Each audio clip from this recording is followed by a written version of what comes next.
Well, good morning all, and I would like to welcome all members of council to our budget meeting today, both virtually and in person. To all members of our staff who will provide us facts and information so we can make decisions in the best interest of the Corporation of ACW and our residents. And welcome also to any members of the public that may be joining us and to the media.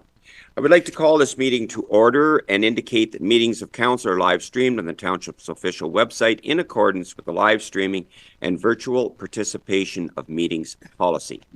By attending this meeting, attendees and participants are consenting to their image, voice, and comments being recorded and available for public viewing on the Township's website. This meeting has been called to review the preliminary budget report for 2024. Do any members of council have a pecuniary interest or potential conflict of interest to indicate at this time of our agenda item today? I thank you. This is without a doubt the most important meeting of the year for this council as we set the strategic direction for our municipality moving forward. At the outset, I would like to call on our CAO for some comments at this time. Please, CAO Becker. Thank you, Glenn. Good morning, everyone. For those that don't already know, but today is my favorite day of the year. I always love budget day, and it's exciting and it's good because you get through the day. At the end of the day, hopefully we have some conclusions at the end of the day, and we move forward with the year. So I agree with Glenn. It's one of the most important meetings of council, and it's the most exciting day for me, and as well as maybe some other staff members as well. I know when you get the budget, I know everyone's alarmed, and I always say to everyone the past years that I've been here, don't be alarmed at what you have today. Today's budget isn't staff's proposed budget. Today is what we tell all our department heads every time is you put everything into the budget that you think that the municipality needs this year.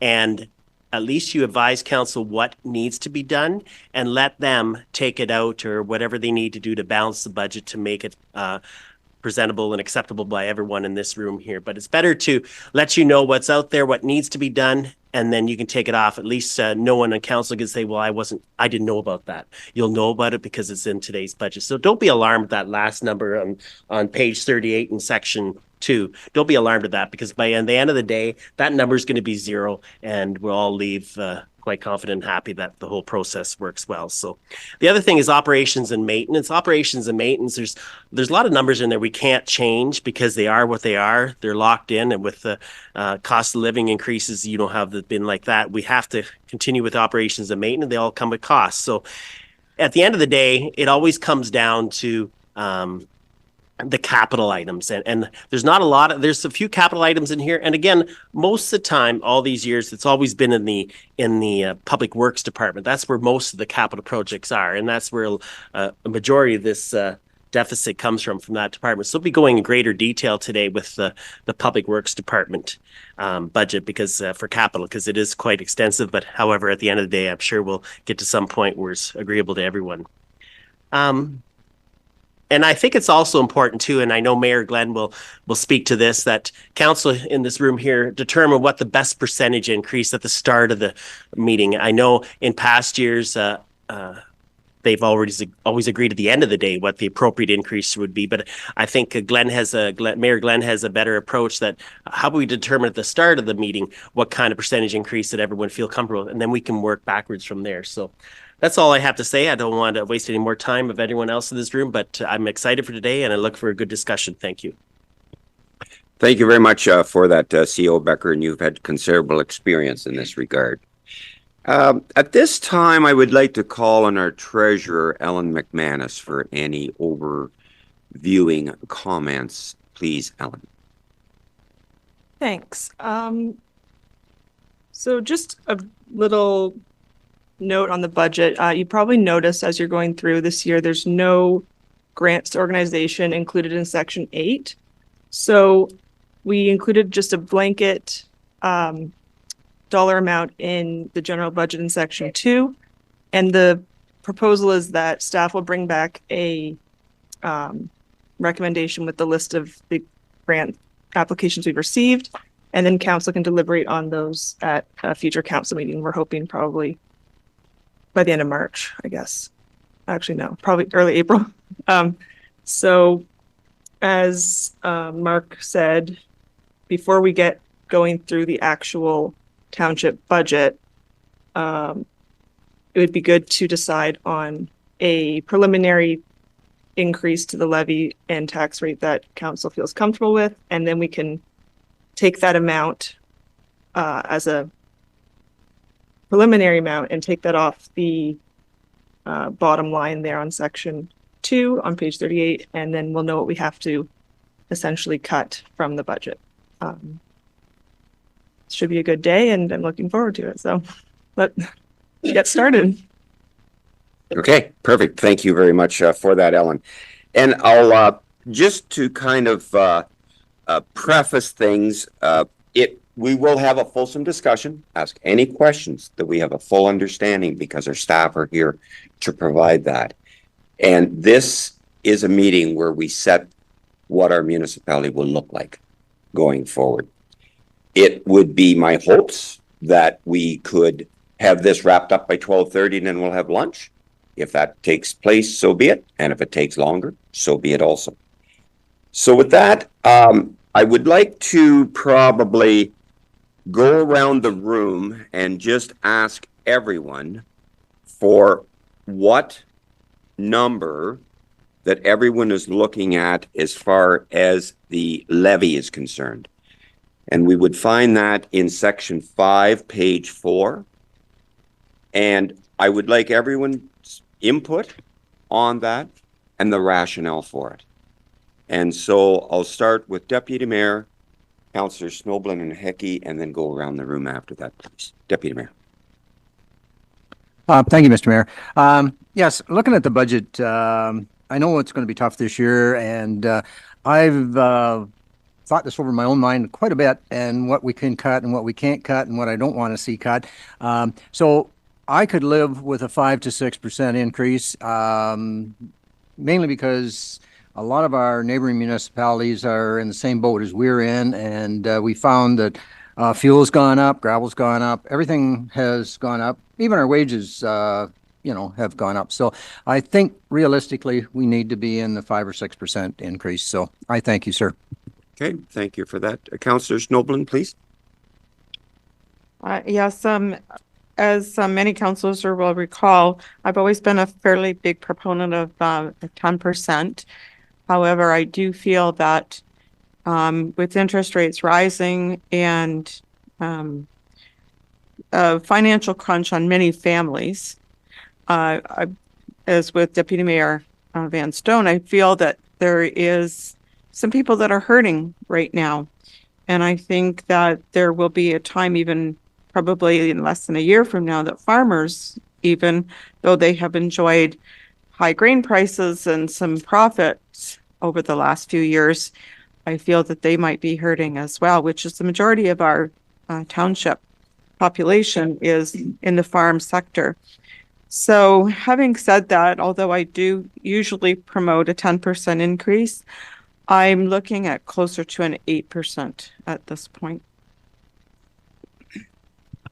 Okay, thank you very much for that. Councillor Hecky, please. Thank you. I've looked over the budget like everybody else, and it's a tough one this year. There's certain projects I'm not real flexible on seeing go. There's other ones I'm okay with. But as it's been said already, it's the pocketbook of the taxpayers that we're looking at right now, I think. And it's been a tough year, and I think it's going to be tougher still coming forward. So I'm in the 2 to 4% range. Thank you. Okay, thank you for that. Councillor Miltenberg, Forrester, and Blake in that order, please. I'm going to take a slightly different take, and I apologize in advance. I have asthma. If we could turn to the next page, which is page 5 of that section, it's the tax rate comparison. And I bring that up for a couple of reasons. Historically, ACW has had much lower taxes than anyone in this municipality, Huron County.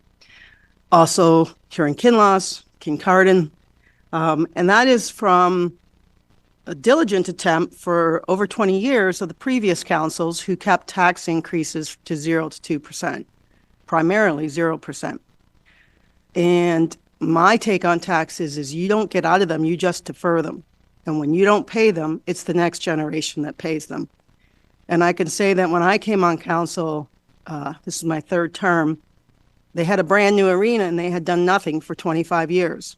And it cost a lot of money to bring it back up to code. We had a brand new medical center and they had nothing for 25 years and we ended up gutting it.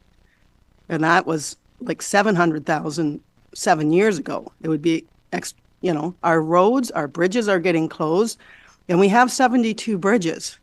So when you keep an artificially low tax rate, you are just deferring it to the next generation. So if you look at all our neighbors, we historically have been incredibly lower. And now I looked today and thought, well, how are we? Well, actually, it was yesterday, but. So if you look at our closest neighbor, Blue Water, that caught me by surprise because they're closer than they ever been, and they're not anywhere near the rest of them. So I Googled them, and they set their rate at 6.7%, with warning from the staff that if they kept artificially keeping the tax rate low, that the next 2025 was going to be 30%. So then I compared as a percentage what our nearest neighbors do. So if you look at South Huron Rural, they're the next closest. They're 28% higher than we are. If you look at Huron-Kinloss, they're 47%, and they took a 3.91%. I was all over the internet last night. This is all public knowledge. Huron-Kinloss currently is 47% higher than us, and they took a 4.6%. Central Huron is 52% higher. Goderich is 108% higher. North Huron Rural is 186% higher in their taxes. That means for every 1,000 that we pay, they pay 2,080. So then for fun, I went to Kincardine. Their tax rate last year was 0.00820810. That is 74% higher than we are. And they took a 6.8% average assessment. And their average assessment is $275,000. And that added $154 to their assessment. So we are in spades lower than anyone. The tax rate, in my mind, should be the rate of inflation, which is 3.6%, plus what we're supposed to be putting in capital reserves, which is in the budget binder, but is recommended to be 3.6%. And last year we took $2 million out of those reserves to do a road project, and it's been transferred to this year, but that's why we do that. So then we have these big projects, we don't soak the poor taxpayer that year when the bridge goes out or the road fails or whatever it is. So if you want to accomplish absolutely nothing this year besides what you did last year, your tax rate has to be 7.2%. 8% means we can do almost 1% improvements, and we have people who want the River Mill Bridge fixed, and they want, pickup of their garbage. We want things, but there's only one way we can get money, and that's property taxes. And when inflation goes, property taxes don't go up unless we make it go up. So if inflation has gone up 3.6%, we have to put it up 3.6% just to be at zero. So when I look at what everyone around us is charging, and then I go back to the rates, even if you went to 12%, you're still markedly lower than everybody, even Blue Water. And we could maybe accomplish some of these things that we want to do. So, my wish list is probably higher than 12. I'm always the counselor that wants the highest amount. And I should mention, I get 5 tax bills. It's not for personal reasons, but I do have children and grandchildren, and I don't want them to pay for my roads and my bridges. I think I should do it myself. Feel like I'm already paying for, well, I guess when you have really low taxes, nobody complains about it. I didn't complain for 25 years that my taxes were great. And I think there's a lot of room to go up before we're even anywhere near anyone else. So I'd like 12. I'd settle for 10. And that's my comment. Thank you. Okay, thank you very much for those thoughtful, fulsome comments. Councillor Forrester and then Councillor Blake, please. Okay, thank you, Glenn. I have a really bad cold here, so I'm going to be short and sweet. So I'm not comfortable with 10%. I did I did look at that chart Jennifer was talking about, and we're actually less than half than North Huron. So I'm comfortable with 8%. So I'll leave it at that. Okay. Thank you. Perfect. Thank you very much for that. Councillor Blake, please. Yes, thank you. And also thank you, Alan, and everybody for putting this budget together. It's really easy to navigate. I can't stress enough how tough times are. I don't think I need to explain that to anyone. But as low as possible, obviously, is the obvious answer. I'd like to see 1%, 2%. I think it's completely doable. I do think we're going to have to start cutting. That's the reality of the situation when the economy is in the state it is. You have to make cuts. There's no question about it. And I understand, as Mark was saying, that all the staff departments put in what they feel needs to be done, and I totally understand that, and I totally respect that. And it's up to us to make those cuts where we feel fit. And I think there's going to be a lot of cutting this year, and I'd like to see it between 1% and 2%. Thank you. Okay, thank you very much for that. I guess I'm looking at in section 2, page 4, the average assessment in ACW of our property owners is $275,000. I'm looking, and I think that Councillor Miltenberg captured it, and I will defer to our treasurer. We need at least 7% to just break even. Would you comment on that, please, treasurer? Yeah, the asset management recommendation of 3.6% just to cover our core infrastructure assets, that number is going to change significantly once we get our final asset management plan updated, which should happen in the next couple months. Just looking at the draft plan, the annual requirement to maintain our assets is over the next, it's a long horizon, but over the next 100 years is almost $7.5 million a year, which is a big number. There's a backlog we have to deal with right now. So as Councillor Miltenberg said, deferring a tax rate increase or like not raising taxes in 1 year is only putting the problem off to another year. So it is the decision of council, but I would be hesitant to recommend anything lower than 7%. Perfect. Thank you for that. So I would ask for that clarification. So if we look at on page 4, if we're to set the levy at 8%, it is less than $100 a year on average. It's 25 cents a day. And I think that needs to be recognized. I guess I'm think last year was 10%, and I'm thinking anywhere between 8 and 10% would be responsible. Anything less than 7% would be irresponsible on behalf of this council for the future of our municipality. So my number would be between 8 and 10%. So with that, thanks everyone for your input on that. I would like to defer now back to our treasurer with the input of Tom. And I would like to go to section 2, as CAO Becker commented, a lot of, okay, we have a lot of set costs. It is what it is. There are some items in capital that we will make a decision on merit, whether we do it now or whether we do it in the future. In the future, I mean like next year. There may be something that we can put off from 24 to 25. There may be something that it is responsible to do in 24, like some roads that would deteriorate And, that would not be good business. So, on section 2, on page 17, I would suggest is a number of capital projects. And I don't know what staff member would like to lead this, whether it be Tom, is your department, Tom. And I'd like to go from the top to the bottom on this page. And we'll all see that the 24 budget is on the right-hand side.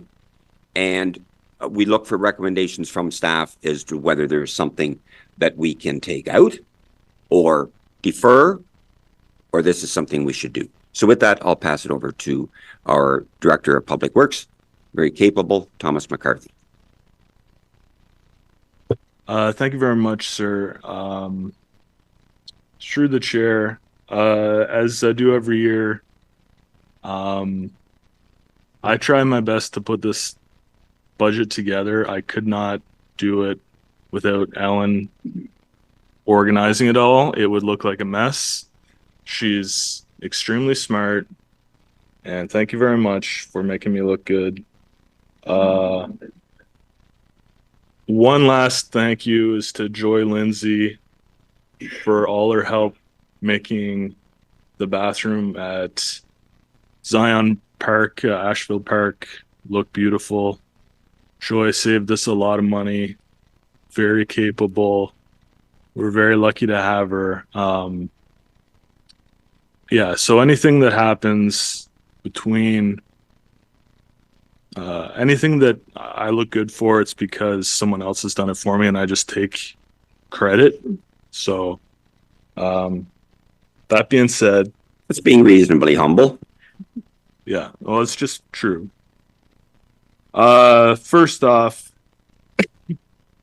we have 3 bridge repairs that were actually in the budget last year, were not completed, mainly due to timing issues. So these need to be done. I know River Mill Line Bridge is currently on hold, but this is just for some riprap around the bottom to keep things from getting worse. So that's River Mill Line, Division Line, and Nile.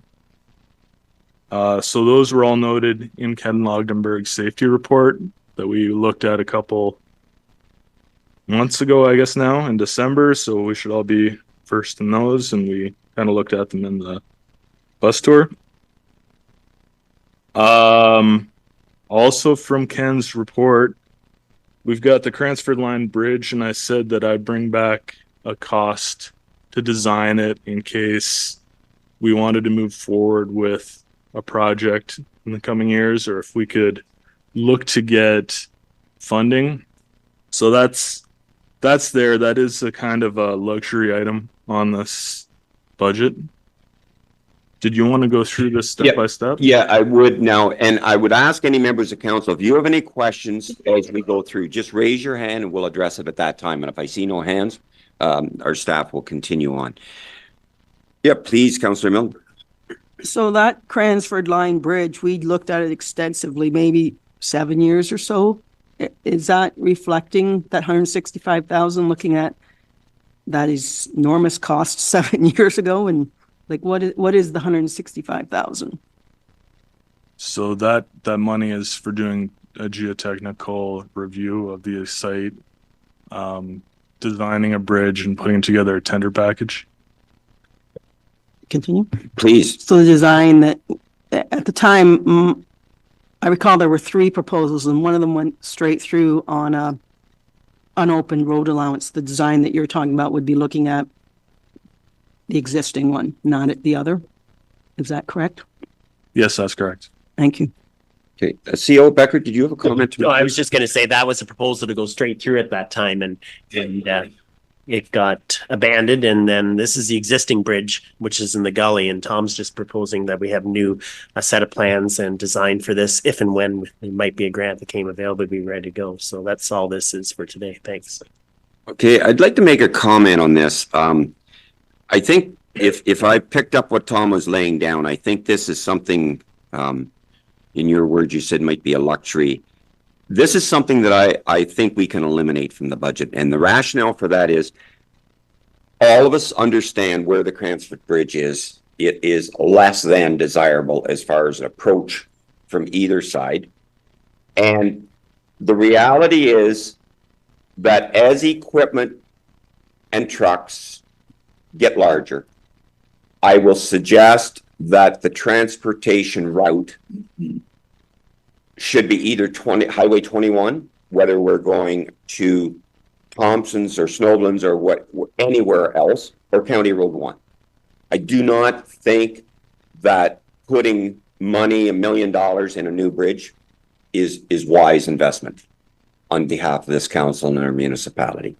So this is something, the approach is a problem, the elevation's a problem, and this is something that as Tom called it, a luxury, and I think we can eliminate from the budget. Councillor, Deputy Mayor, please. Yes, could we go down them all and then come back and delete rather than one at a time? That would make it better for me. Sure. All right, Okay, thank we're you. good with that, okay? So that would be my comments. Councillor Miltenberg, anything else in this before we continue? I agree with Deputy Mayor's approach, but I do have one more question about that bridge. We have recently reduced it to, I think it's 18 tons now, or it can go across it or something? It was at 18. It should be down at 15. 15. So how low can we go before a grader can't cross it? I would think generally like a fully loaded tandem, you can be looking in 13 tons. I wouldn't want to go down much below be like 10, 15, 20. Is tandem another word for grader? Oh, so I would say you got down below 15, you're starting to get into a zone where you, Shouldn't take your grader, Russ. yeah. Okay, thank you. The tandem is the plow truck, the trucks. Yeah, so we would, I'd say, I would imagine the fully loaded tandem weighs more than the grader. So if you're, Now you got it. Okay, perfect. Okay, so please continue on with the next one, Tom, please. okay, so next we have Lorry Line Bridge. It is slowly getting worse. It will have to be addressed at some point. Is there an imminent risk of failure? I'm not an engineer, but it has been deferred for several years now. It will need to be done at some point. I don't know if the cost would be elevated if we were picking it off the bottom of the gully or if it's up in the air. So there we are with that. If I could make a comment on that, this is something, and it's very, very important that staff always put this in the budget, so all members of council are aware of it every year. However, it has been the custom, and I agree with it, that I think this is something we can remove from the budget, because at a point in time, none of us may be on council when it fails. And when it fails, we'll have to deal with it. However, this is something I think we can take out of the budget. Councillor Forrester, please. Okay, thank you, Glenn. How come? So I remember years ago that used to be 600,000 put there. Why have you got it less? I've just moved forward the price from the previous 2 years. So 600,000 might have been for some remedial work. I don't know. Okay, all right, thank you. Perfect. Thank you.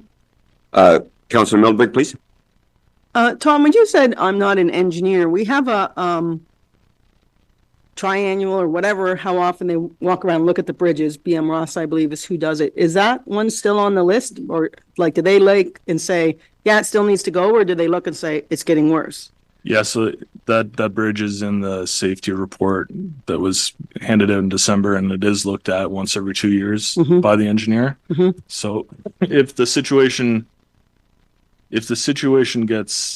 deteriorates more quickly, then I'll get an update from the engineer. But again, that happens once every 2 years unless I specify. Yeah, and there's no traffic over that bridge, and it would just be a matter that if it fails at a point in time, it would be dealt with at that point. Okay, please continue, please. So the next two are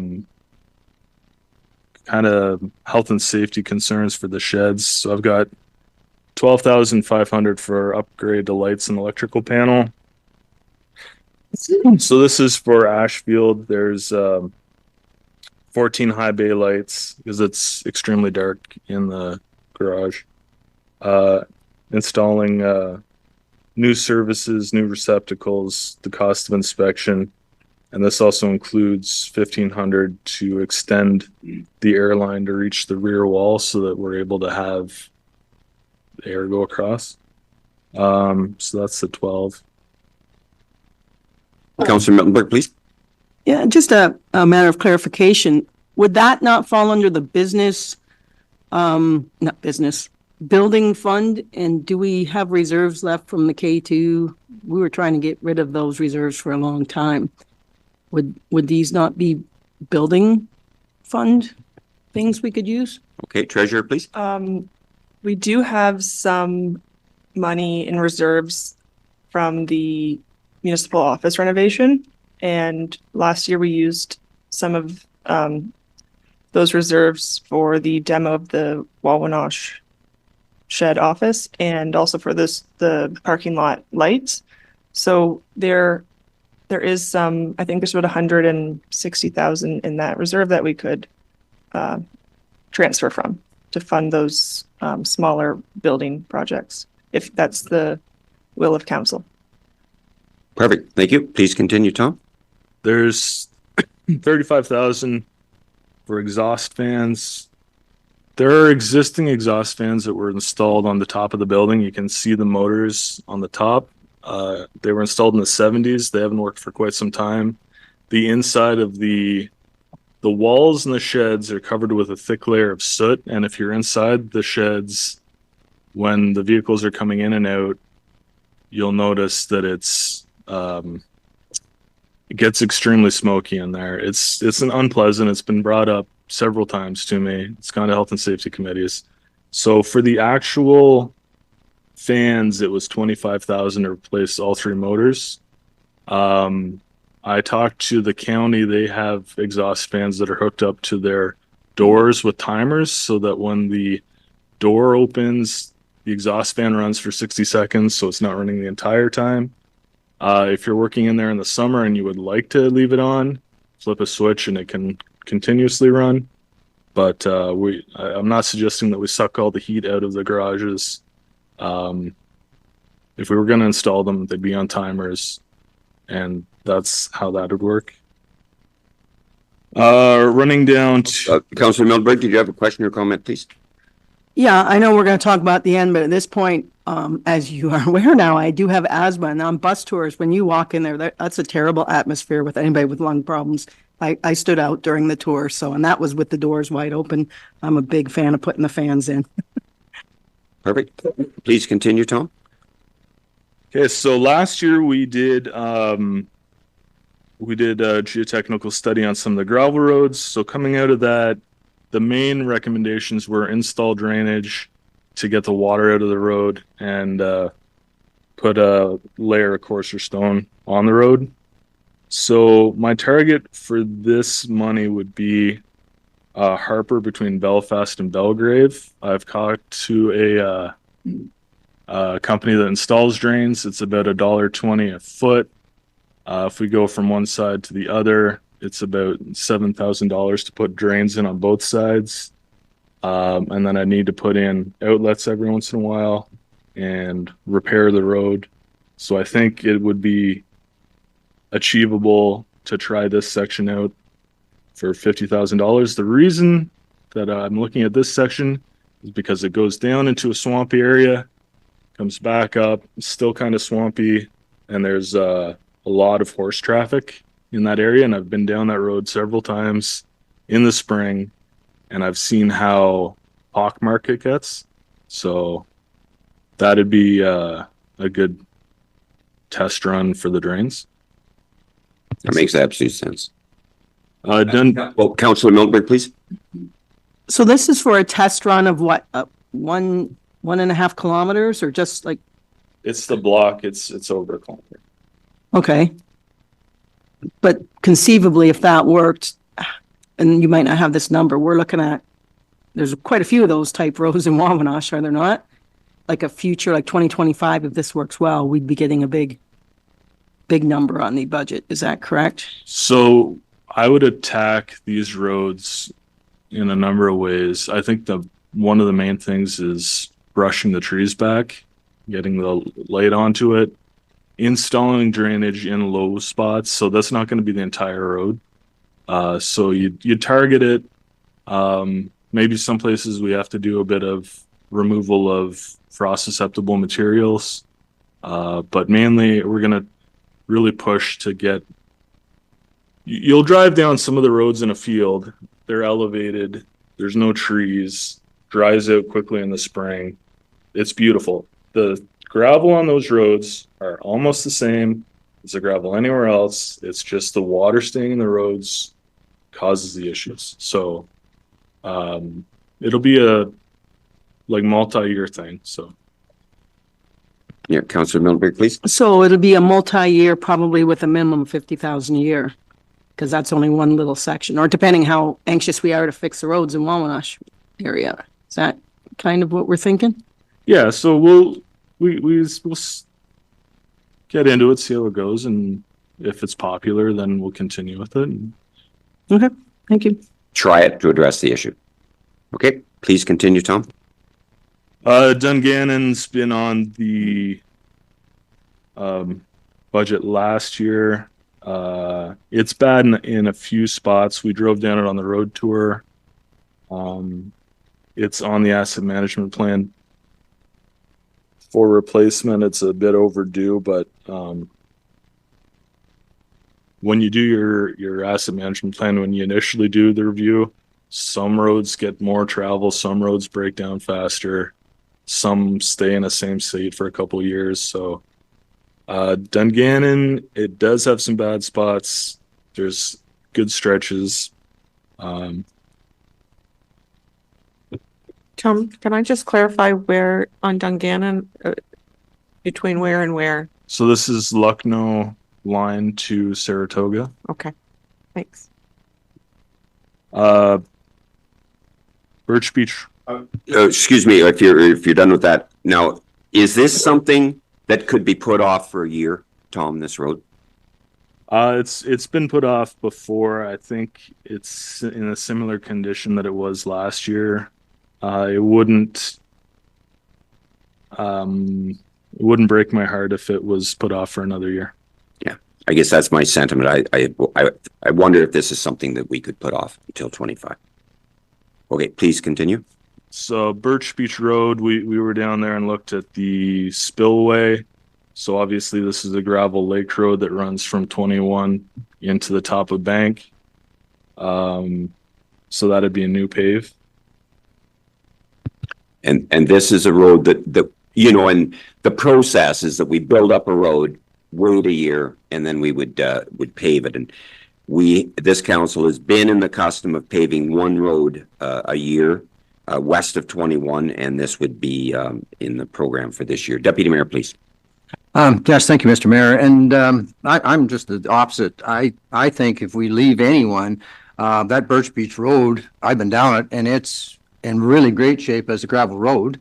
And if we need something done, the Dungannon Road has been put off and it is starting to deteriorate. I would sooner see it go and we leave this Birch Beach Road. I know you wanted to pave a road to the beach every year, but I think reality is that we got to look after our paved roads and make sure we don't lose them. So I would like to see that reversed. I would like to see us that if we take any out, we take out Birch Beach Road for a year and leave the Dungannon Road in. So that's just my opinion. Thank you.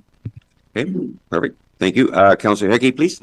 I support those comments about Birch Beach. I went down there last night at supper time in the rain. And I think there's a lot of township roads or a lot of people throughout the township that would take that road in a heartbeat for the condition that it's in. I think it's in great shape. And I think we should focus on other roads that need help and leave that for a year or two. Thank you. Okay, thank you. Please continue, Tom. Belfast, there was a lot of appetite last year to get Belfast resurfaced. Obviously, that's kind of near the top of my list for things that must be. If I were to give a recommendation on what you might do, Belfast would be up there. Mr. Mayor? Yeah, okay, thank you. And Councillor Miltenberg, please. Sorry, and I'm positive you have put it further in the report, but when you say these things, can you tell me from where to where Belfast? So it's from Lucknow line to St. Helens. So there's a map. It's quite a long stretch. Thank you. I knew you had it on a map, which is why I was asking you to put it in words. Okay. Thank you.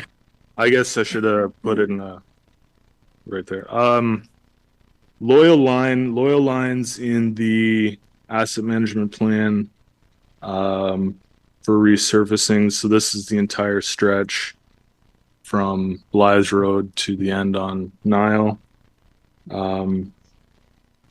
It's when I asked the guys over here which road they think's in the worst shape, they say Loyal. You mean our staff? The guys, yeah, the public works staff that are up and down all the roads all the time. Westmount lines. Just on that, now, is that something that the Loyal line, could we put it off for a year? Or what would your comments be?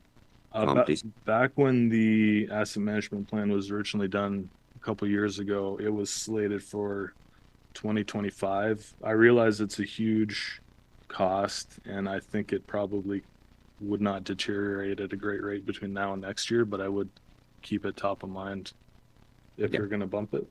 Yeah, for next year. Yeah, okay, perfect. Thank you. Westmount line's always planned for to be split into 3. So last year we can see that we accomplished the culvert portion. There's still work to be done to elevate the bottom of the hill and shave down the top of the hill. There's, I believe it's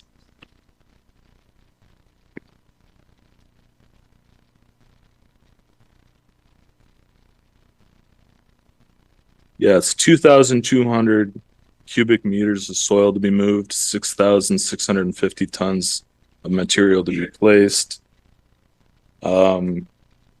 Obviously the cable guide rails that we put in, we talked about, get pulled out, and when you elevate it, we put them back in. And then if we ever went to pave it in a third portion of the job, you'd replace them with modern steel guide rails. So that's a bit of a safety concern. It's not a great corner. I'd like to see that done. Jumping down to tractor implements, we'd like to get a grapple for the Massey Ferguson out of Colborne. So we use that to load brush when we're doing like a major road cleanup. We have one in Ashfield for the loader, and it works excellently. Ellen's failed to save me from myself in the next 2 items. I've put that down twice. I tricked her, and that should not have 2 pressure washers. There should only be 1. I'm sorry for the mistake. The pressure washer in Colborne no longer functions. We took it in to see if it could be fixed. It needs to be rebuilt. So for the cost of fixing that ancient pressure washer, you would just buy a new one. So that's a recommendation. The diesel tanks, we have 2 diesel tanks that are over 25 years old, and they reach the end of the time when they should be filled up when they're 25. So I'd recommend that you'd have to keep that in. Like that's a necessity. The pickup truck, we have 1 pickup. Excuse me, Tom, I think Wayne has a comment to make, please. Okay, thank you, Glenn. How come we own these? Because my fuel tank is owned by the fuel company. Tom, please. I think we own them so that we're not paying rent on them yearly over the 25 years. We could also rent them out, but you'll pay for it one way or the other. I don't believe I do. That's part of just the deal, but maybe I do. Okay. Yeah. Yeah. Okay, please continue, Tom. There's a pickup truck. We put in a truck every 2 years. This would be to replace one in Ashfield with a failing transmission.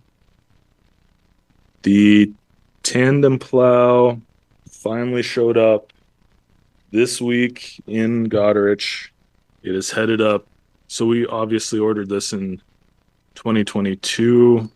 It's 2024. That's good to have, but I guess we should have put in for 2 when we ordered it.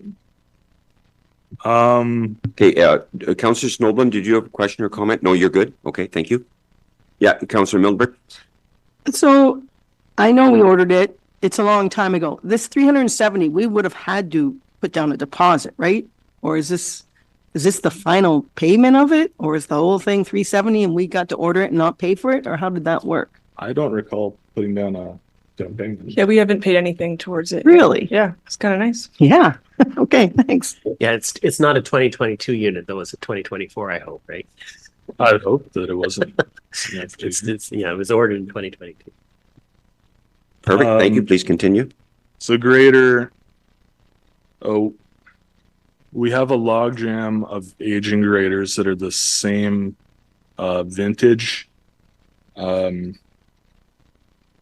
gonna get into a situation if we don't get onto some sort of plan of investing in the graders. You're gonna scramble to try and find used graders. They cost so much to repair. They're usually, when they're used, they're not in a great condition. I realize it's very, very expensive. It's basically $600,000 for the grader and another $120,000 for the snow removal equipment, lighting, radio, all that sort of thing. So that's a big ticket item. I understand. I think it's necessary. Did you want to go over the amounts outstanding for Wellington Street? Yeah, I can briefly just touch on those. So the phase 1A of the Port Albert projects on Wellington Street that started last year, there's a few items outstanding for 2024. So until we have a final cost of the project, we can't determine the amount that is resident share or township share. So that amount is being carried forward for 2024, but it is fully funded. So there's also in the previous page a transfer from reserves. So the light purple on page 17 does not affect this year's budget. It's just in there for your information. Thank you for that clarification. Okay, so for the dark purple section, you'll notice a big number. If we turn our page to section 8, page 3,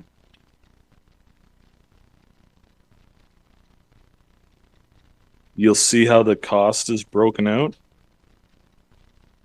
All right. So we've got Ashfield Street, London to Wellington, the first 2 columns, the road and the storm. Ashfield Street, Wellington to 100 meters west. So that's for the portion up to the gravel road. Market Street, Wellington to Sydenham. So if you go 100 meters up the road from Ashfield, you'll run into Market, and then Sydenham comes off of that. Sydenham is half completed and half non-existent. So the cost for the road work for half of the road is 100% to the property owners and 50% for the drain. So that's why that's worked out like that. There's an opportunity here to look at it as a multi-year project. So if we were to say only do Ashfield from London to Wellington and leave Wellington to 100 meters north and leave Market and Sydenham for a future year, that would free up. You can decide whatever you want. That would free up some room to complete other projects and still allow us to move forward with the project. I'd hate to get in there, start it, leave it for a year, come back, do a little bit. So it'd be nice to steadily push forward. Okay, so I'm going to go to Councillor Snowburn before I do that. So you said it would free up some space. How much space if we do the first part and not the latter? Do you have those numbers, Tom, please? Sorry. Please. So if we were to cut Ashfield Street West, Market Street, and Sydenham Street, including the storm work, that would cut 1.7 million from the budget, but it would also remove the about 500,000 in the resident share. So the net,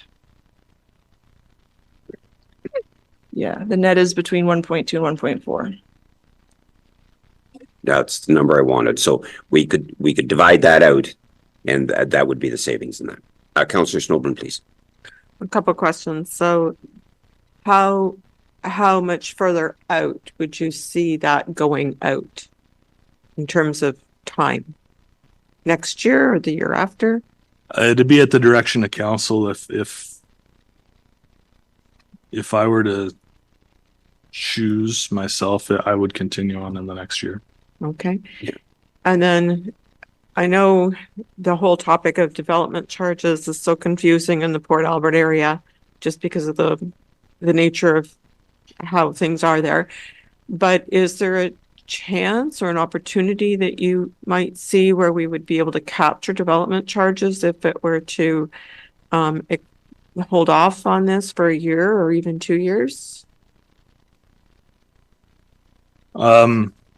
So we're currently, correct me if I'm wrong, but the idea would be to allocate some development charges already in the current budget.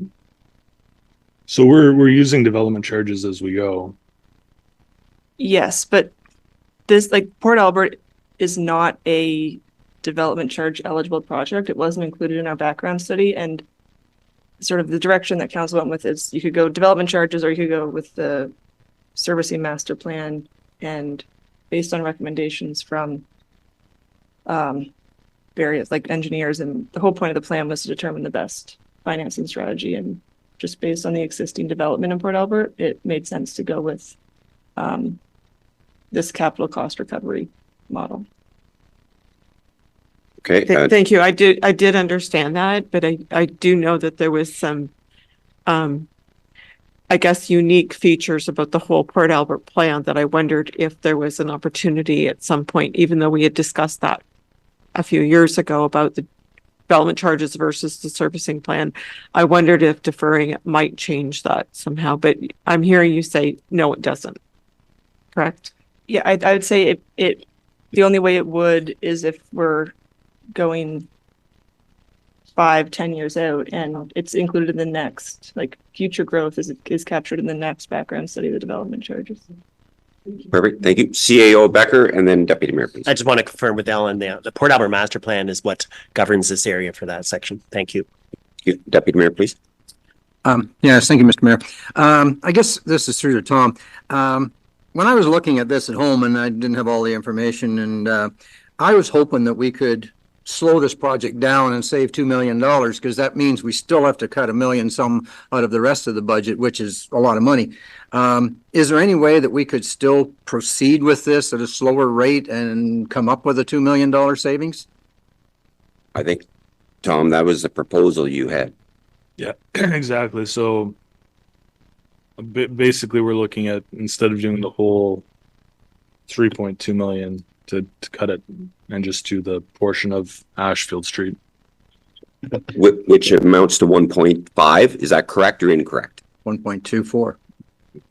So Ellen follows, but that's what I'm saying. The net amount, yes. That's what I'm saying, is so that if we could, I don't know, if there was some other place in there, like if we're, I know you want to limp along with it and keep it going, but if we could cut something else to get it up around the $2 million mark, it would make it simpler for us to cut other things out of the budget to get up to that 3 million. So is there another street that we could, because you know a whole lot better than I do of what we can and can't do, because, one thing leads into another once you get into construction. So I'm just looking for some clarity.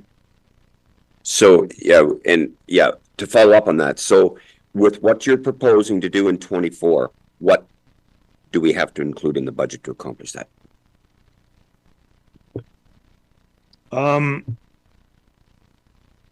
As like a big picture, what's coming out, what's going in? Well, you commented about doing this in stages. So the stages that you're proposing, what's it going to cost in the budget? I think what Tom's saying is, and I'm not going to put words in Tom's mouth, but I think what he's saying is, in order to make that number look better, he said he could live with the first two items on that page 3. The capital cost of Ashfield Street, London to Wellington roadwork, the Ashfield Street, London to Wellington Street storm. He could live with that. Is that a correct statement, Tom? Yeah, that's exactly right, sir. And just for clarification, so what's that number? So all of us understand that, please. The total cost of those two line items is 1.5 million, and 242,000 would be recovered from the resident share of the storm work. So the net budget effect is 1.3 million. That's the number I wanted. So it should be 1.3 rather than the 3.2. Councillor Miltenberg, please. Just trying to put together the conversation that we just had. So we're trying to cut the project down from 3.2 million. Bill would be more comfortable if we could get it down to 2 million. And whatever your name is, Tom, his proposal is the best that he sees being functional is 1.5 million, which nets out to 1.25 million, which all makes perfect sense with me because, picking numbers out of the air is tough sometimes. So my question is, if we delay this, so we're saying 3.2 and we're, is that 3.2, sorry, net then still? Or is that the gross? So I'm trying to figure out what we're delaying. Yeah, so 3.2 is the gross. Okay, so we're delaying 1.7 million then. Yep. Right. If More or you, less. in section 8 on page 3, there's a little breakdown that I think you might find helpful. Yeah, it I shows- dropped the page. It shows the total cost and it breaks it out by street and the recoverable Yep. portion. But so the gross cost in the budget is 3.2. And if we removed the Ashfield Street West, Market Street and Sydenham, that gross cost becomes 1.5.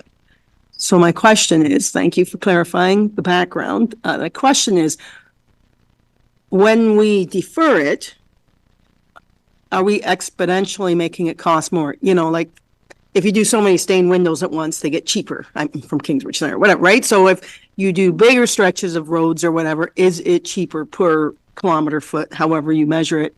Or is it a logical stopping point and it's not going to be exponentially more to continue the project, if that made sense? Sure it does. Tom will answer. So if you look at the cost per ton for asphalt, doing Loyal line per ton is cheaper than doing council line. We're talking about like hundreds of meters. So I think we would get a fair bid on doing this portion. Doubling it in size, there'll probably be a small loss for economy of a scale, right? But I don't know, you're in a position where you can look at dialing it back a little bit and completing some of the other jobs across the township, or like we could have done the entire shooting match all at once and done nothing else. So it's what your appetite is for getting work done. Thank you. And that was the word I was looking for, economy of scale. I'm trying to remember that. Great. Treasurer, please. Just a note on that. I agree with everything Tom said, but there is a consideration that deferring a project it may cost more just next year because of inflation and the cost of materials and tenders. So there's no guaranteeing that that number won't be larger next year. Yep. Sorry, Wayne, Councillor Forster, please. Okay, thank you, Glenn. Is there an option to borrow money to, if it's cheaper to do it all at once, or am I wrong? Staff, please. Yeah, debt is always an option. It is a tool available to municipalities. Currently, we're in a great position where we don't have any debt, but if that is if that's something council wants to do, we can absolutely pursue or look into options for debt financing. Oh, another question, and delaying this work, how much longer does it before the whole project would be completed then? Like years or no? It's a process. Tom, please. Yeah, so there's already 2 houses back in on Sydenham Street. I'd really love to see that completed next year. So you do market to Sydenham. It would be nice to get Ashfield done. I don't know about the timeline to go all the way down Ashfield. It might get delayed. There's other work in there that could happen sometime in the future. You never know. So I'd like to see, it would be nice if we could break this in 2, do one half this year, one half next year. Whatever comes in the future comes when it comes. Okay, thank you. Okay, just before I go to Councillor Hickey, so if we broke this down into 2 sections, the 3.2 would change to 1.5. Is that correct, Treasurer? That's correct. Thank you. Councillor Hickey. Thank you. I agree with Ellen's comments that costs will go up. Or, if you hold something off this year for next year, it's going to cost more next year. But that's the same as anything. If we hold off on the greater construction of Belfast Road, anything, the cost is going to be higher next year, like regardless of where we take it from. My question would be, is it possible to defer the whole Phase 1B project for a year, since there's other work to be done on Dungannon Road, on Loyal Line, on Belfast Road, and focus on those projects and defer the whole project 1 year? Staff, please. I think we're almost getting into a point where that'd be a decision of council where their priorities lie. I kind of laid out already some options. Yeah, so everything that I've put on this list, I think has merit.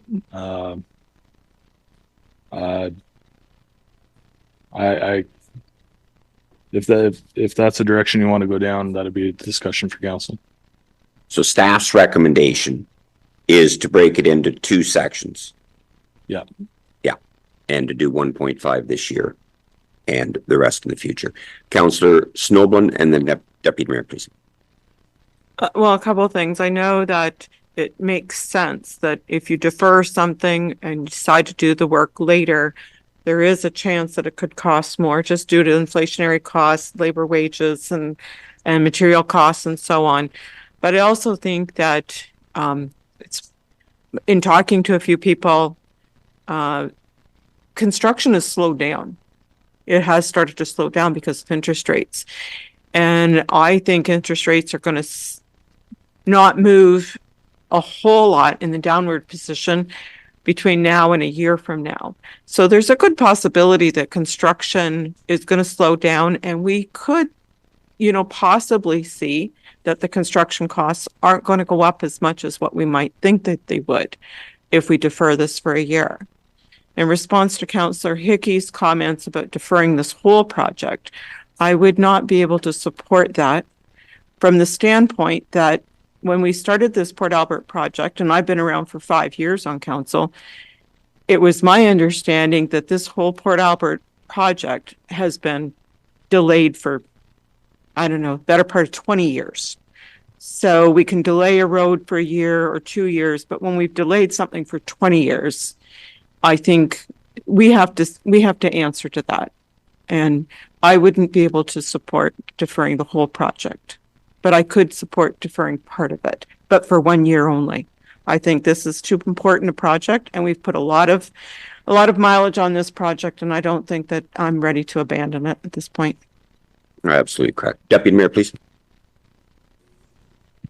Yeah, thank you, Mr. Mayor. And through to Tom, I agree with you. It's not your place to tell us what to do, so thank you for that. But anyways, on the this Port Albert thing, as I said, I'm still looking for $2 million, but I'm apparently I'm not going to get it. But so the two streets you're talking about that you would do, and then you said there's houses on the end of Sydenham Street, but they wouldn't be done this year. They would be done next year, right?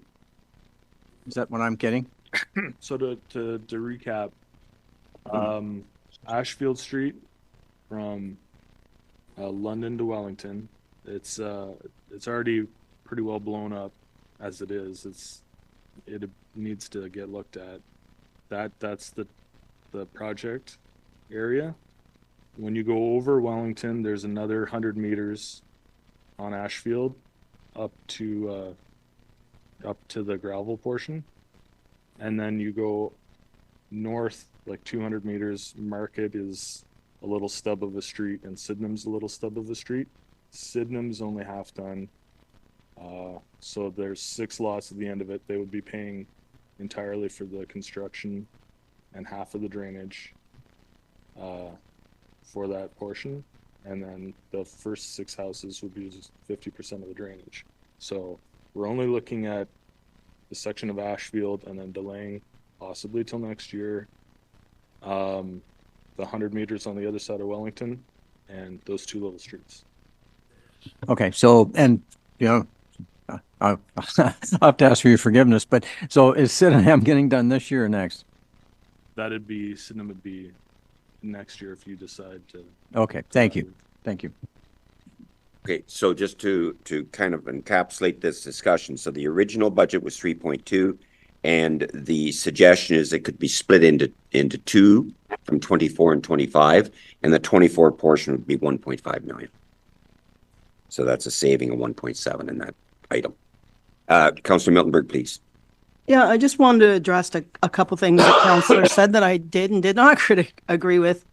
And I think this is the point I was trying to make, that rather than focusing on what the number we want at the end is, we focus on what we actually think needs to be done. And if we defer 2-3 million to next year, well, we're just making it next year really difficult. You know, like, let's decide as a council what we actually feel needs to be done, and then see what the number looks like, and then have the discussion again, right? And I think, pretty sure that's where the mayor's going, but if it's not, that's where I'd like it to go. So the comments about deferring the Port Albert plan, I've seen on a private social media site, been bashed because it was brought to council in 1975 and something should have been done now and it wouldn't have been so expensive. And I'm kind of wondering why all of us are getting in trouble for something that happened in 1975 when most of us were not really here yet. So, but I totally agree. We haven't delayed it. It has been delayed because it's for many reasons, but there are people who want it, and I'm not comfortable deferring it. I am comfortable doing it over a span of years so that we do free up some money to do it in another area. And a great example of that, is the St. Helens area. You want to talk about roads that have been deferred for decades that need attention. I think going forward with those gravel road updates, the 50,000 is a great idea, but recognizing it's going to be a lot bigger number in the years to come, and I'm prepared to support that number, but we can't be deferring everything, and then that's going to impact that number again, right?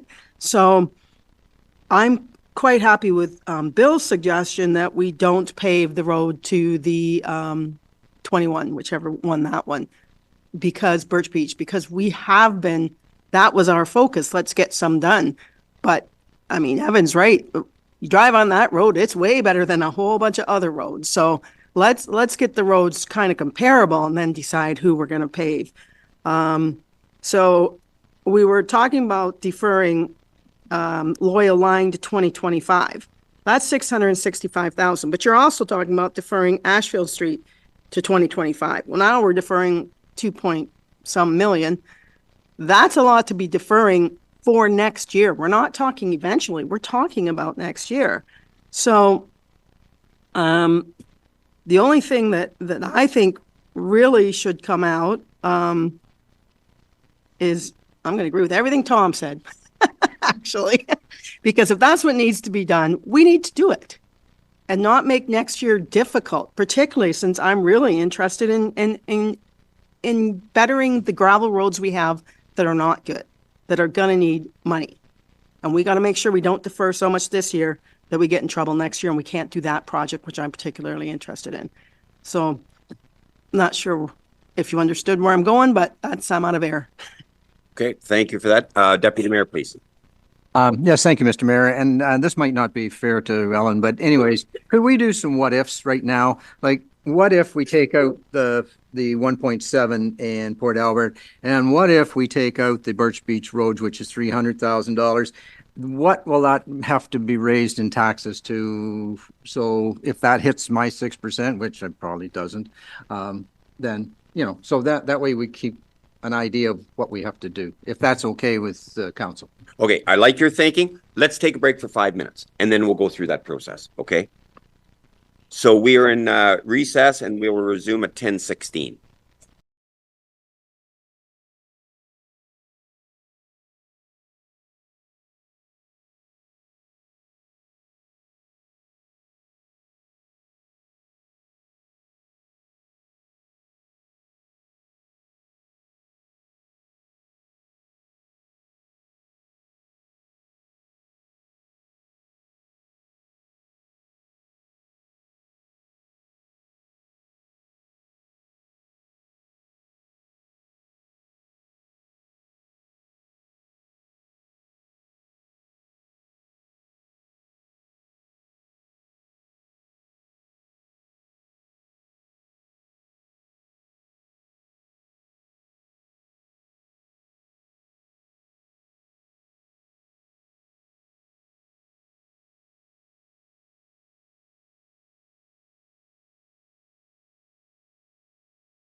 Okay, I would like to resume this meeting.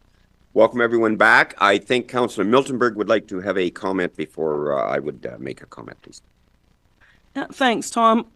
I made a few comments right before I went to break about delaying things, and I didn't ask the question about not necessarily even economy of scale, but would it degrade further? So say, for example, if I say, let's not pave the one to, is it, Birch Beach, because it looks great. Is it still going to look great in a year because we just did it? Or are we making a problem for ourselves, I guess is my question. Good comment. Tom, please. I think we had the same discussion last year about Presbyterian Camp. So the reason the end of Birch Beach looks great right now is because we just reconstructed it. So you don't have all the inclusions of frost susceptible materials. You haven't been driving over it so much. The top we get graded, it's nice, but part of the reason it looks so nice is because it's brand new. If you cap it with your asphalt while it's looking nice, then you still have a good base. So just something to keep in mind. You got that? Yes, but I didn't get a definite, that was a very political question. I didn't get a yes or no. In 1 year, will it still be as easy to asphalt, or will we need to, do something to it to make it suitable? So we put gravel on it again next year. So the longer it's delayed, the more you're investing into the road to try and keep it up to a good condition. So it will cost you money. Just in, say, the gravel that you would gravel a normal road with? I'm not real great on road construction. Yeah, so you'd be adding additional layers of gravel and trying to keep material from the fields out of it. Like if you get a big clumps of mud or clumps of silt, when they freeze, they expand and contract like this. They don't drain evenly. So that's why you see the 401, they put the stuff down and then they pave it, or your big roads, they don't let it sit for years before they pave it because. Right. Yeah. Okay. Thank you. Yeah. So the most desired process is to build the road up, have it in the condition we do now, and then pave it a year later. Is that correct, Tom? And to minimize what you just commented about. Yeah, so when we did the reconstruction, it was with the idea that we would be going back. So we knocked out Horizon View and then Presbyterian Camp and then Birch Beach in the same fashion. And then hopefully we're catching up with the roads, and then you're going to be looking at doing overlays on other roads at some point. Right. I think we're all picking up what you're putting down. Okay. Councillor Snowden, please. Well, I believe it was Councillor Forrester mentioned about borrowing money, and I'd just like to have just a brief comment on that. And I'm not sure how my fellow councillors feel about it. I think we were looking at 2% interest rates there for a while. And I know that when we talked about Port Albert, we did talk about, I brought it up, I believe, about the, borrowing, venturing this, because interest rates were low, jobs were plentiful. And I think that's a good time to borrow. It was a good time. But now in retrospect, I think maybe we should look at that a little closer. I think it's like buying a new car and buying a used car. When you buy a new car and you take a loan out, you know what your payments are.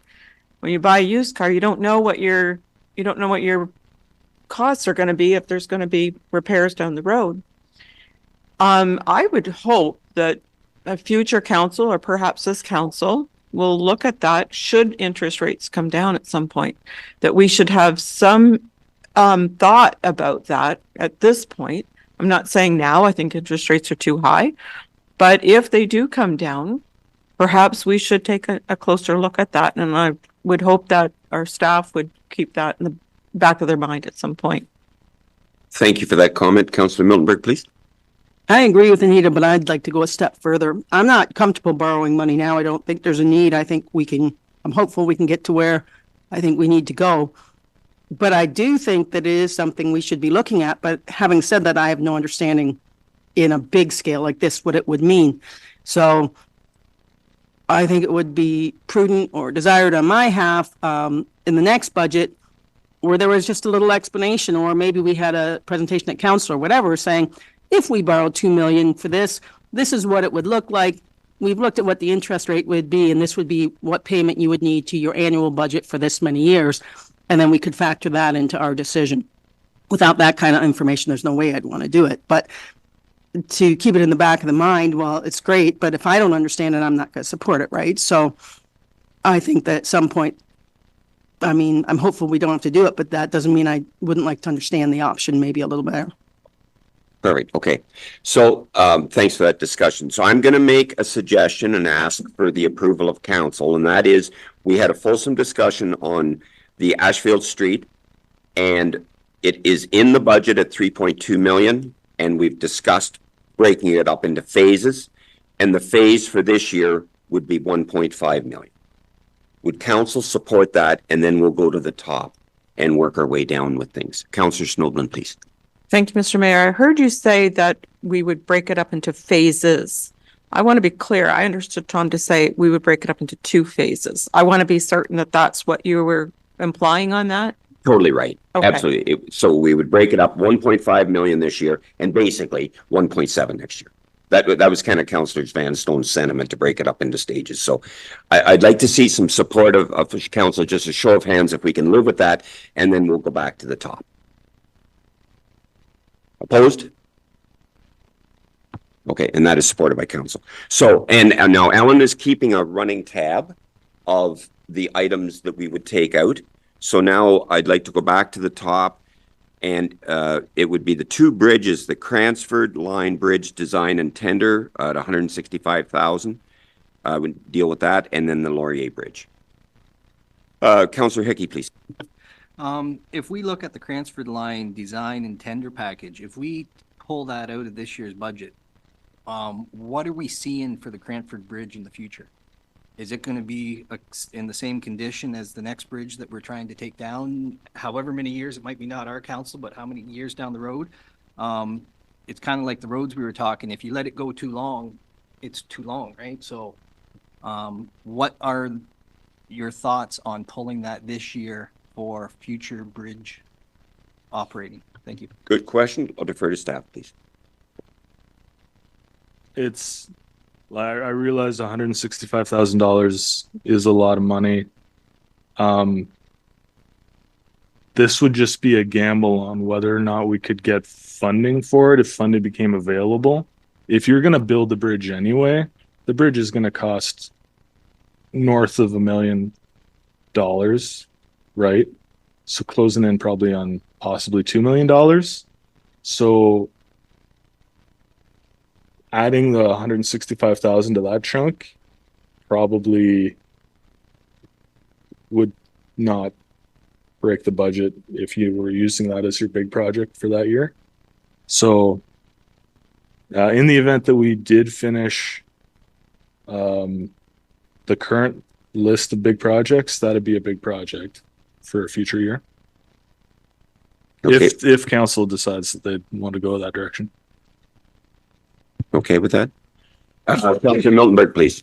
Hey, Tom, so my ears just perked up because you said grant, so I have several questions about that. So my understanding is you're trying to get a shovel-ready project to throw in at a grant. So what kind of, is it, I have 2 questions.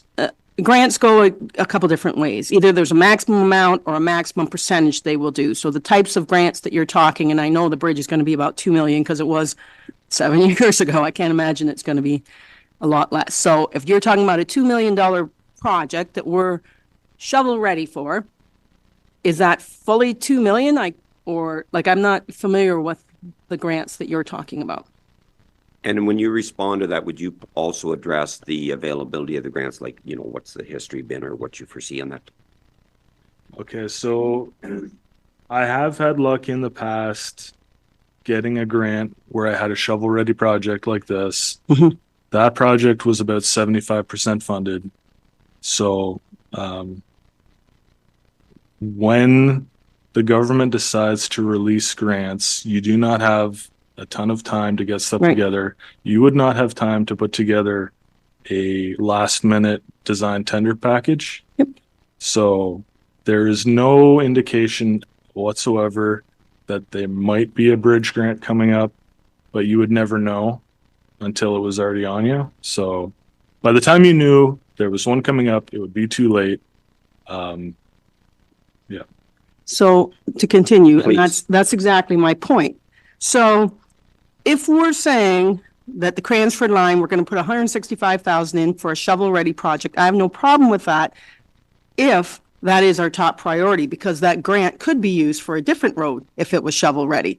And that also means that we're putting $500,000 into the Cransford Bridge line. So really, what this line item says to me, is this our priority? Because if we have a grant that we could get 1.5 million, do we want it to be on the Cransford Line Bridge? And my response to that be, no, we've got to have better. We could use it in Port Albert. We could use it for some other roads that are in poor shape. And so it's not the priority for me that I would want to, and I know exactly, you have 6 weeks, so you better be ready and you better know which road you want. And this would not be the one that I would pick. So is there another, I'm guessing there's other roads that we could also submit for that same grant? Or would this be the only project? Thank you, Tom, please. We would always submit. We could still submit for Cransford Line. And again, I said it at the start. I don't want to beat a dead horse. It's the biggest luxury item on the budget. So you can always submit for it if you have plans put together. If you've already made an investment, the odds of you getting funding goes up. Sorry to continue. Absolutely. I understand that. My question is, would there be another road that we have a shovel ready that we could, because you're only going to submit one, right? So would something in the Port Albert project be shovel ready and we could submit that as well? Or would one of these other projects fit, like the paving of the Birch Beach or whatever? Is that the only road? And I'm guessing the answer is no, but I have no idea. Okay, so the major difference between doing a road and doing the bridge is you need to do a detailed engineering design. Okay. So I can say, I want to go and pave that road, and I know how much asphalt costs, I know how much concrete costs. I can say, can you put me together a thing next week for a road? Good. For the bridge, we can't. Continue. And so by that same token, you could probably make the argument it's a safety issue because of the curve and the, you know, it'd be a pretty compelling grant. Is the removal of the one that's about to fall a pretty compelling grant as well? Yeah, and again, with the Laurier line, demolition's a lot easier than a construction. So I could get Ken or whoever from whatever company to put together a package for me quickly and put it out with our bid. Okay, so based on these, I'd like to take that out. I'm not committed to rebuilding the Cransford Line Bridge over the expense of everything else on this budget. And that's basically what we're saying, because if you get the grant for 1.5, you're going to put $500,000 into that bridge. And I'd like to see how we've just reduced the rate, look at it again in 2 years and see if that has helped. That's where I'm going. Okay, yep, I concur with those comments. Deputy Mayor, please. Thank you, Mr. Mayor. And I just have a question for Tom. If we did go ahead with the 165,000 and did that study and there was no grant came available this year, is it still current? How long would that study be good for a grant? Yeah, so you would hold on to it, and then whenever the funding became available, then you would issue your tender. So you wouldn't throw it in the garbage. It'd be done, and it would be used eventually, if that was the will of council. But just with the logjam of projects we have today, you might decide to defer it. Okay, I thank you. And I'm just saying that, if we did it, and that's all fine and dandy, but I wouldn't want to see it done and then be no good in 2 years' time, and we have to go back and spend another $100,000 to upgrade it. So thank you for that. Thank you. Councillor Snowden, please. I don't disagree with the way that council is moving towards eliminating this out of the budget, but I think it's important to keep front of mind that anytime you close a bridge and you reroute traffic, you're putting extra loads on the roads that don't have that extra load right now. So are you, shooting yourself in the foot down the road by, forcing traffic and big equipment and tandem, whatever they're called, things, heavy equipment down the roads where they're going to deteriorate in 5 years as opposed to deteriorating in 10 years. And you're going to be at a bigger cost at some point. I'd be interested in somebody's thoughts on that. If I could weigh in on that, I think the roads, as I alluded to on Highway 21 and 1, are more suited to heavy equipment and loads than this road is. Fair enough. Yeah. Yeah, fair enough. But I just think we need to keep that front of mind. Totally. Yeah. Right. You concur, Councillor Hecky. Just a quick comment about the bridges. Like in this list, we got 285,000 to remove a bridge that's closed.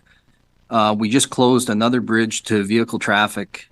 If this work is not done on Cransford, that could be another bridge down the road. Eventually, you have to put the money in the bridges. Otherwise, like there's how many in the township? 70 some, I think, or I forget how many. 72. 72 bridges. Like we can't just keep closing bridges and stopping them, right? So I'm in support of keeping that in for this year, just to be ready, because there's 2 other bridges in question there, the one for tear down, the one that's closed, and we can't keep closing them. I agree with the comments that are made about other projects in the township. Could it be focused on? But eventually we have to look at bridges. Thank you. Okay, thanks. Deputy Mayor, please. Yes, and I'm going to get back to Tom again. As much as I hate to see this bridge shut down, like I've used that road a lot, and it's very dangerous coming down through there. And I've seen 2 wagons and a tractor come down there sliding sideways so to make it, if we did put this in there and we did get the money for the bridge, how much is it going to cost to fix that hill? Because I would like to see this bridge kept at a, say, 10-ton limit, just so cars and stuff can go over it. So, or we got to fix that road. But I'd like your opinion on that, please. I think if we look over at the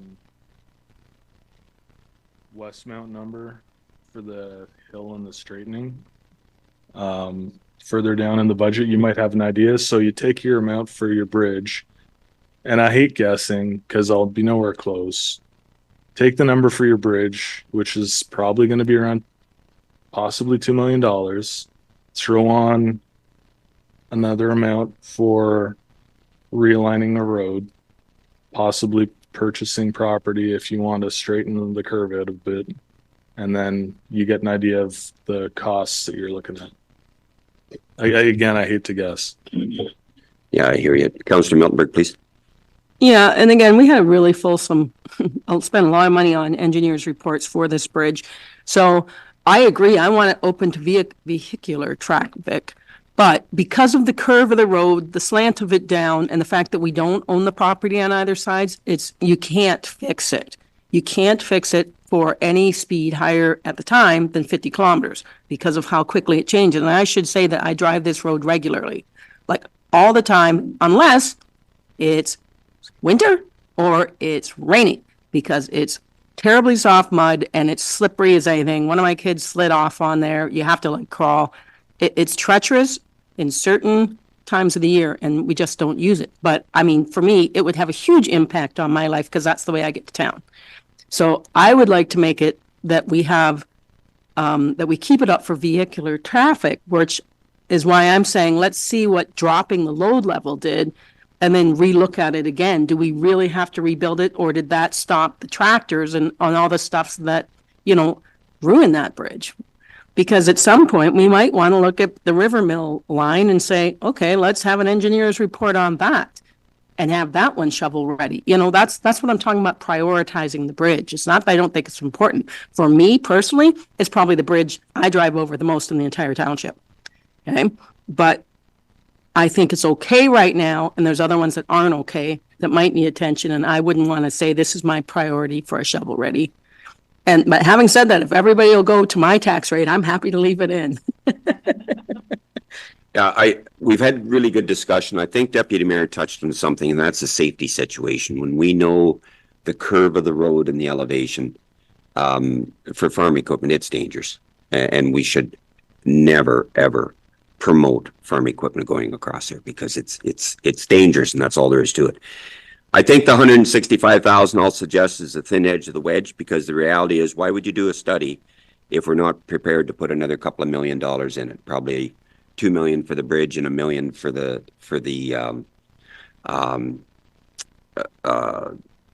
upgrades to the road, you know what I mean, the approach and that sort of thing. So I would suggest that this is something that can be eliminated, and I'm going to ask for a show of hands of council if we are in support of eliminating the Cransford Line Bridge design and tender package of 165,000. A show of hands, please.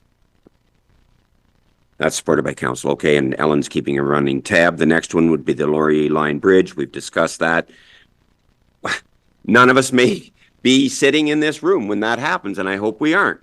However, it's something that had to be included, and when it happens, it'll have to be cleaned up. So, and again, I'm going to ask if council's in support of removing that from the budget this year. And that is supported by council. Okay. So when, Deputy Mayor, please. Now I'm going to go after Ellen. Can you give us now, if we took those 3 items out of there, what percentage do we have to have a budget?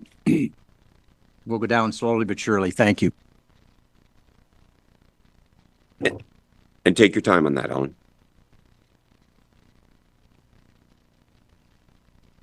Laurier Line Bridge out, Cransford Line out. And the 1 point, yep, okay, just confirming. So that brings our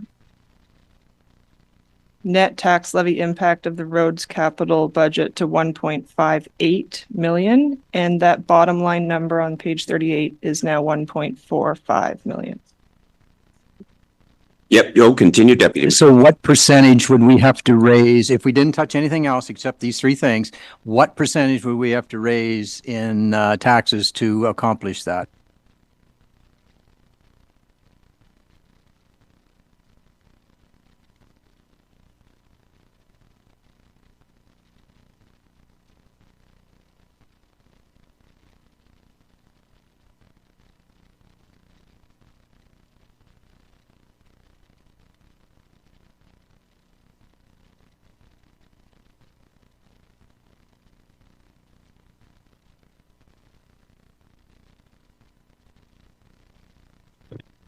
Yeah, 12% is 718,000.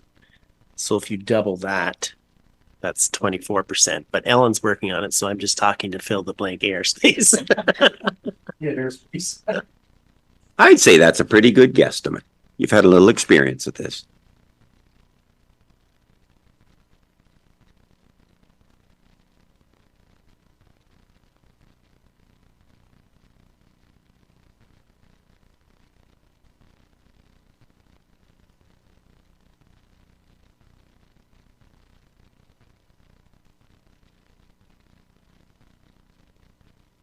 And just while Alan's doing that, I just like for council to move on to the other 2 items, and that is the electrical upgrades and the fans. We're all good with that, eh? Councilor Miltenberg, please. I am good with them, but I do think they should come out of our building fund reserves as opposed to this year's budget.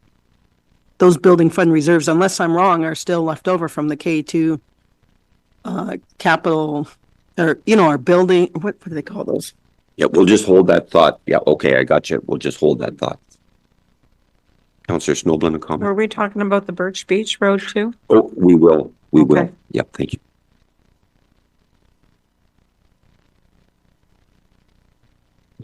So while Ellen keeps calculating, I worked out a 23.4. Oh, Yeah, okay. so it's 24.2% to the levy or 22.1% to the tax rate. Mark, you're pretty close. All right. So yeah, Thank you. You should go to Vegas this weekend. CAO, are you good with that, Deputy Mayor Vanstone, 24%? Yeah, and that's great. Now, one more, you can get your calculators, keep your calculator out. So if I want to get down to, well, my 6%, which apparently I'm not going to get to, but I'm going to try. And how many more dollars do I have to cut out of this budget? And we maybe should look at other areas too. I don't know if there's any big savings in other areas or not, but right now we're just kicking the heck out of our road crew. Yeah, to get down to that 6% levy increase that you're after, we'd have to cut about $1 million from the budget. Yep, but just another note. So there's a few other items that if we look at might affect that bottom line. So the Birch Beach Road upgrades, they actually are a development charge eligible project. So that means that we can recover 25% of the total cost from development charges. So that works out to about $75,000. It's not a lot in the grand scheme of the budget, but it helps. And if we were to transfer, No, please continue. I apologize. if we were to transfer from the reserves that Jennifer's speaking of, they're not the K2 reserves, but there's a reserve that is surplus from the office reno.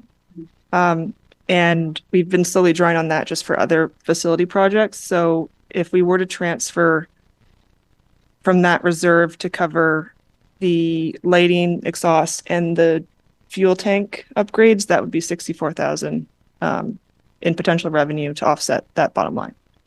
That's where you're heading. Yeah. Yeah, you're good with that?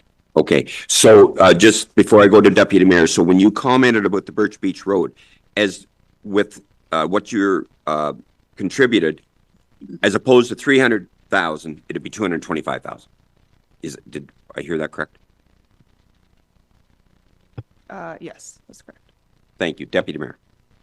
Okay, I just want to bounce this off council now, and I don't know whether Mark or Alan, which one of them can answer this for me, but we do have reserves, and in a perfect world, I would love to see all this done. And what would it hurt us, Mark or Alan, whichever one can answer this, to pull that? And I'll say $1 million because I don't know exactly what with the other. So pull $1 million out of our reserves because we are lucky enough to have reserves. And this would let us complete a whole lot of projects, and hopefully we could throw some money back into reserves, as time goes on, because this will help catch us up. We are behind right now, in my opinion, on roads and stuff. And if we could do it all with just what we've cut so far, pull $1 million out of reserves, then we'd be in a really good position to march forward. Thank you. So I will defer to staff for a I'm gonna go- response on the effect of doing that. I'm going to go first. I'm going to go first, and then I'll let Ellen share her opinion. Sorry, Ellen. I'm not a big believer of depleting the reserves crazy. Like if you look at the reserves right now in page 1 of section 3, we're already taking $2 million in the proposed budget out of the surplus deficit fund account. So there is money coming out of that already. It's not that we aren't taking money in reserves. Right now, the way the budget looks today, without those changes that we already talked about, it's proposing to deplete the, let me just see here how much money that is. 3.3 million out of reserves already. So it's not like we aren't already taking money out of the funds. So I think that needs to be said out loud. And now I'm going to let Ellen talk because I just want to jump in there before she had a chance to. So thanks. So just before I go to Ellen, so we're already removing $2 million out of reserves. Just out of the one reserve, the surplus one, we're removing a total 3.3. I'm going to let Ellen see if she confirms with my interpretation. So Thank you. Yeah, we're on the same page. The $2 million transfer from the general surplus reserve was included in the budget to already smooth that bottom line. And just a note that there's certain projects taking place in like the water department where we've loaned, it's an internal loan, but those reserves are committed as an internal loan to the water department for projects that will be recovered by growth and developers in the future. So it really is up to council, but reserves are an important tool for saving for the future. So So thank you for that. And I think we need to be very, very conscious when we're already taking those millions out of reserves.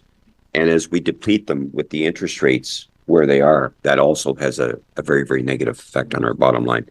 Councillor Miltenberg and then Deputy Mayor, please. Yeah, a couple of things about Bill, and it's not surprising. We've been battling together for several, feels like decades, but no, just years.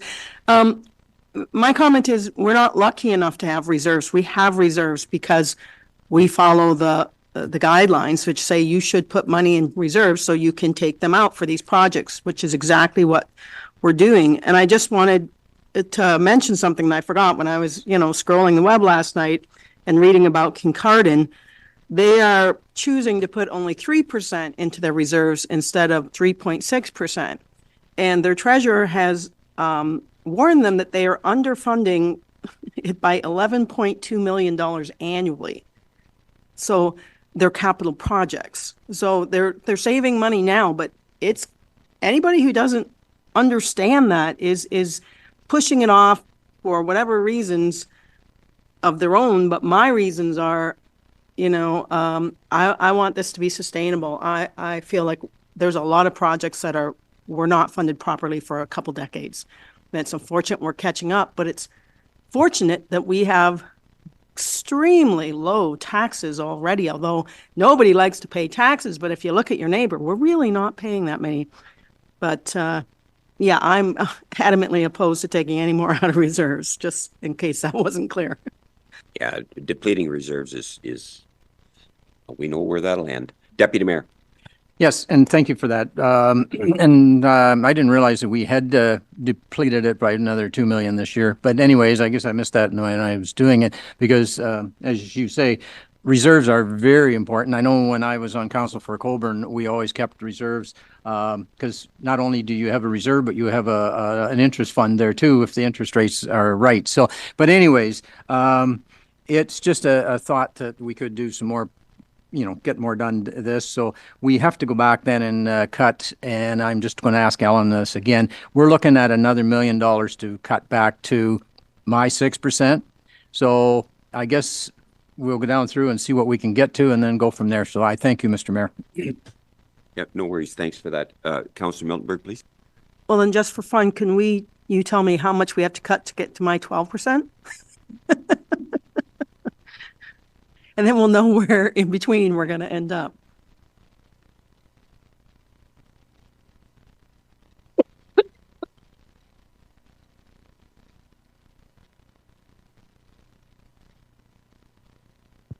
CAO, do you have that off the top of your, oh, you're just touching your microphone. Isn't that coincidental? No, that my wheels are grinding, so I'm going to take a stab in the dark just to see if I can compare to Ellen's. He's honing his skills for Vegas this weekend. I think you have to cut at least 700,000. You're not far off.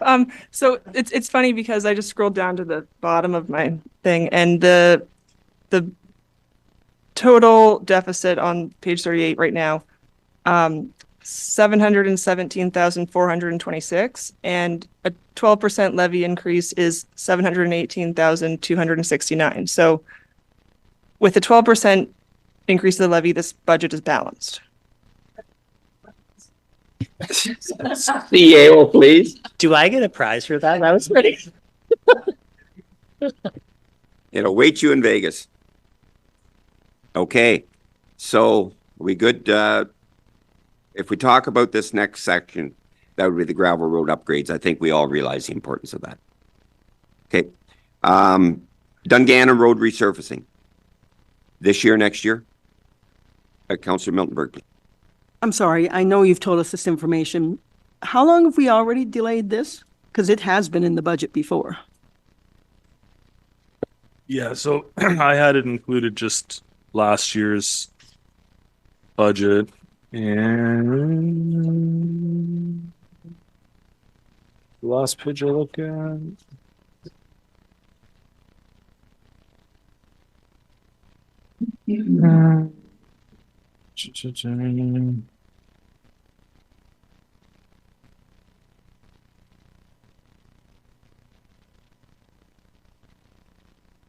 It's over here the whole time.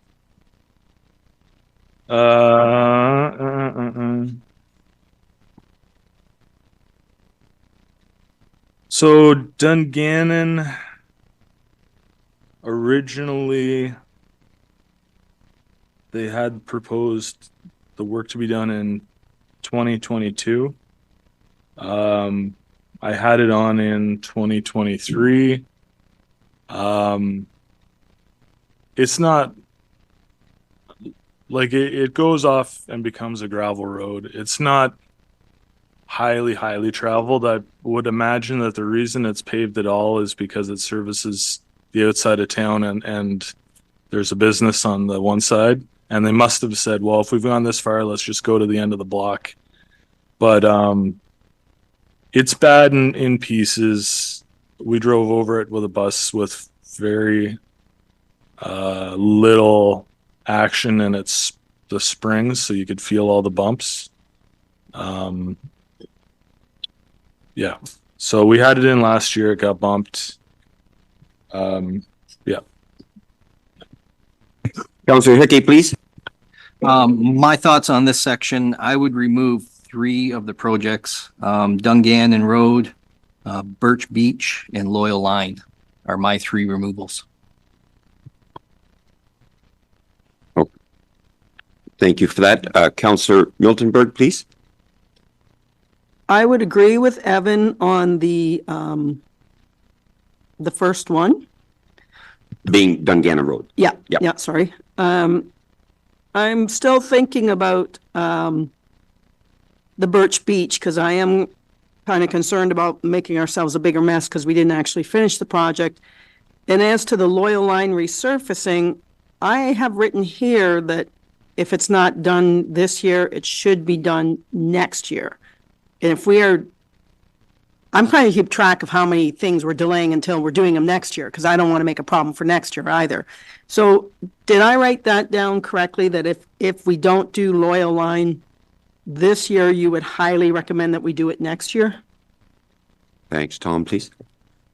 Yeah, to be near the top of my list, it's indicated on the old asset management plan to be completed in 2025. But if you go down the road, it's become full of cracks, there's map failure, alligator cracks.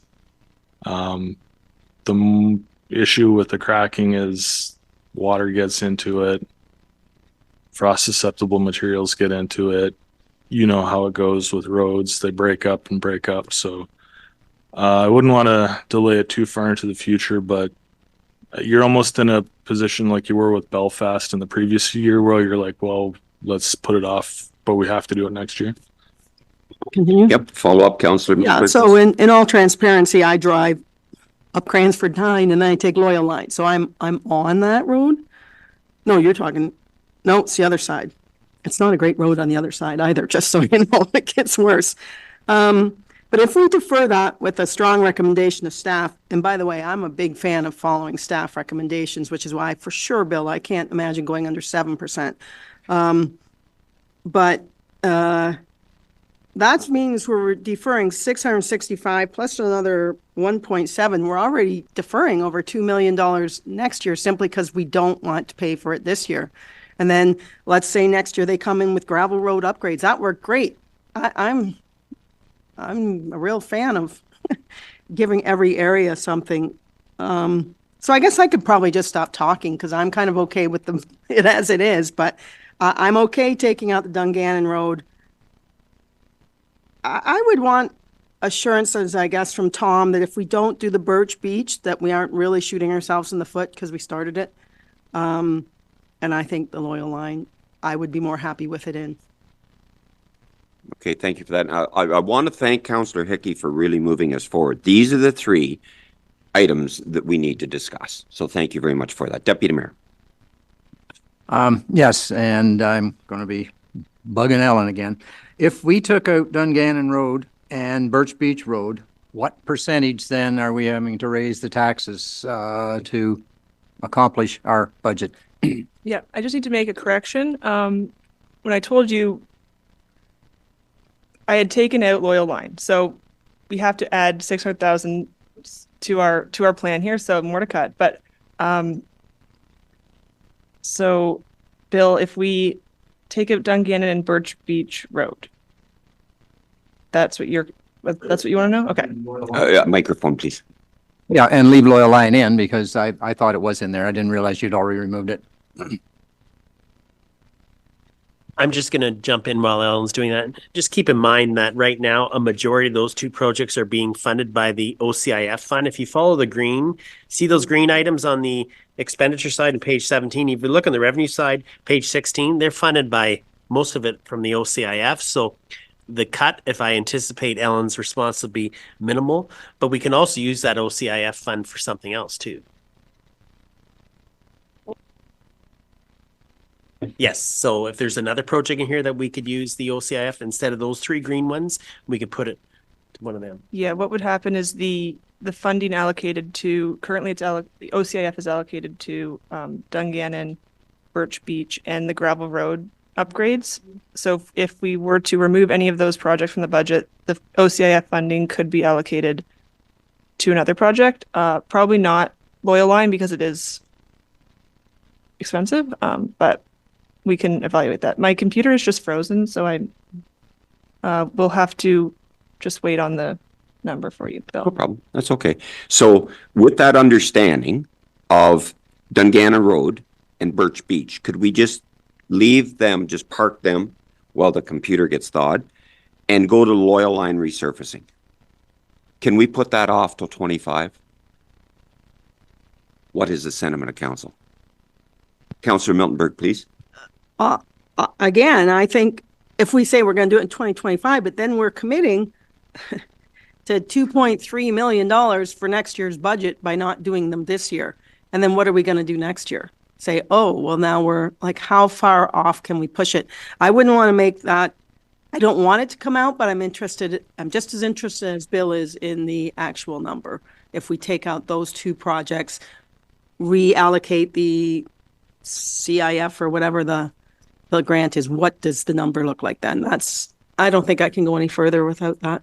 No, that's fair enough. And we have to be very responsible, as I said at the outset, that deferring things from this year till next year, we know the number, where we're at with that. So, yeah, valid comment. Councillor Snowden, please, and then Councillor Blake.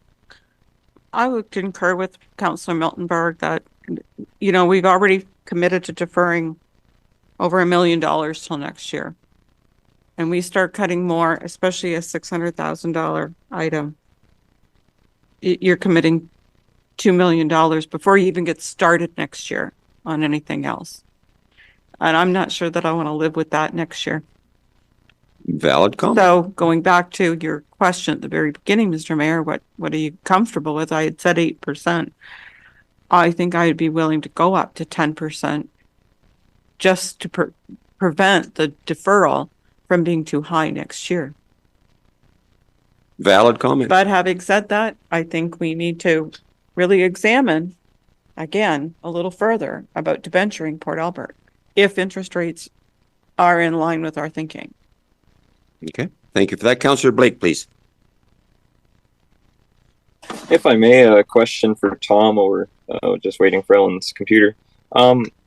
Correct me if I'm wrong. The Belfast Road resurfacing. Now, I drive that quite a bit, and it seems like the road's completely fallen apart in that first section of swampy area outside of Belfast. But aside from that, I didn't really find it that bad. I don't find it that bad. Is it at all an option to repair what needs to be repaired in that swampy area without incurring the whole cost of going all the way to St. Helens? Thank you for the question. Tom, please. Yeah, you can patch the road up in pieces. Again, when we talk about economy of scale, if you're gonna put another lift on it, the most cost-effective way of doing it is doing larger chunks. It is busting up along the side, and we did spend quite a bit of time and money spray patching it to keep it together in places. So if we just target the worst sections of roads. It's like anything else. You want to stay on top of your roads before the entire thing goes. So if we run around trying to just address the worst spots, cut them out, patch them over, it's the most expensive way of maintaining your road system. And if that's something you're interested in looking at, we can do it, but I wouldn't recommend getting into that, because your costs will go up and your quality of the road will deteriorate. So I wouldn't. Yeah. Okay, thanks for the question. You got a follow-up, please, Councillor Blake? Yeah, if I may, thank you. Yeah, I definitely understand where you're coming from with that, Tom. It's just like anything, you don't want to patch over problems that are just going to come back up later. But the reason I just wanted to bring that up, obviously that is the worst section, and if you can even cut that cost in half by going, for example, just the first block, and getting that really bad problem area out of the way, that could make a big difference on the budget. And I just wanted to mention that so everybody kind of understood that as I did. Thank you. Perfect. Thank you very much for that. I believe Councillor Snowblin has a comment. If memory serves me, Tom, when we talked about this last year, was there not some issues that the Amish had said about traveling on that road with the way it is currently? Are we talking about the long horizontal crack along the exterior edge? You're more technical than I am. I seem to recall that there was a conversation about the Amish with their wheels on their buggies affecting their safety more so than the safety of a motor vehicle. That's what I recall from last year on that.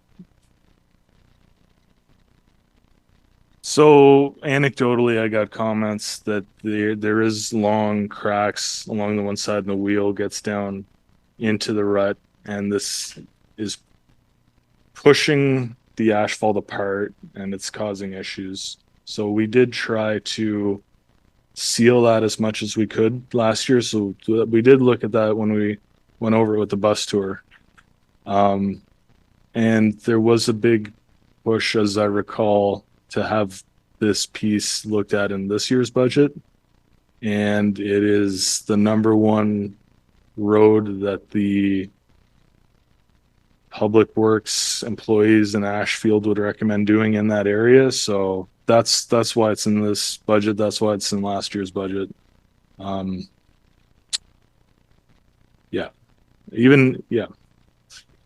Yep, perfect. I think we understand that. Yep, good. Thank you. Councillor Milton Berkeley.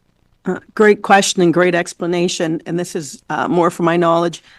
And I really did understand everything you said except your first sentence, which was to give it another lift or something like that. I don't know what that means. It's fair enough. Tom, please. Well, I'm glad you understood all the other sentences. I'm not just good looking, Tom. So when we're talking about lift, when you put the road down, you put one layer of asphalt down, and then you would put heavier highways usually have 2 500 to 600 millimeter lifts of asphalt. On our roads, like here, you might have 1 50 millimeter lift of asphalt. So a lift is a layer? Layer. Oh. Ideally, if we put another lift of asphalt on Belfast, we've got heavy equipment going down to the sawmill. You gain stability in the road, and we already see it's separating on the one side a little bit, some minor rutting. Hopefully, if you put another layer on, you get a stronger road. So that'd be the idea there. And so instead of waiting until it deteriorates, you try and address it now. Yeah, I think we're all good. So I want to address this, and thank you very much, Councillor Blake, for the question. This road has been identified by our staff as a priority, and I think it would be prudent with the heavy equipment that Tom commented on to keep this in the budget. And I'm going to ask for a show of hands at council if we're in support of maintaining this. Opposed? Thank you. And that is supported by council. So let's go back to the Dungannon Road, Birch Beach, and Loyal Line. In green, as CAO commented, my understanding, if I would ask about the Birch Beach Road, as opposed to 300K, it's 225K that would actually cost. Treasurer, please. That's correct. The net impact on the tax levy, yeah. Net. Right. And just, Bill, the bottom line amount after we hypothetically remove Dungannon and Birch Beach, that would require a 14% levy increase to fund. Yep. Thank you for that. Deputy Mayor, please. Yes. Is there any other place in the budget like that we could look at cutting costs? And because we've kind of beat this as far as I'm concerned, and I'd like to look at other areas. Thank you. And do you have anything in particular, Deputy Mayor?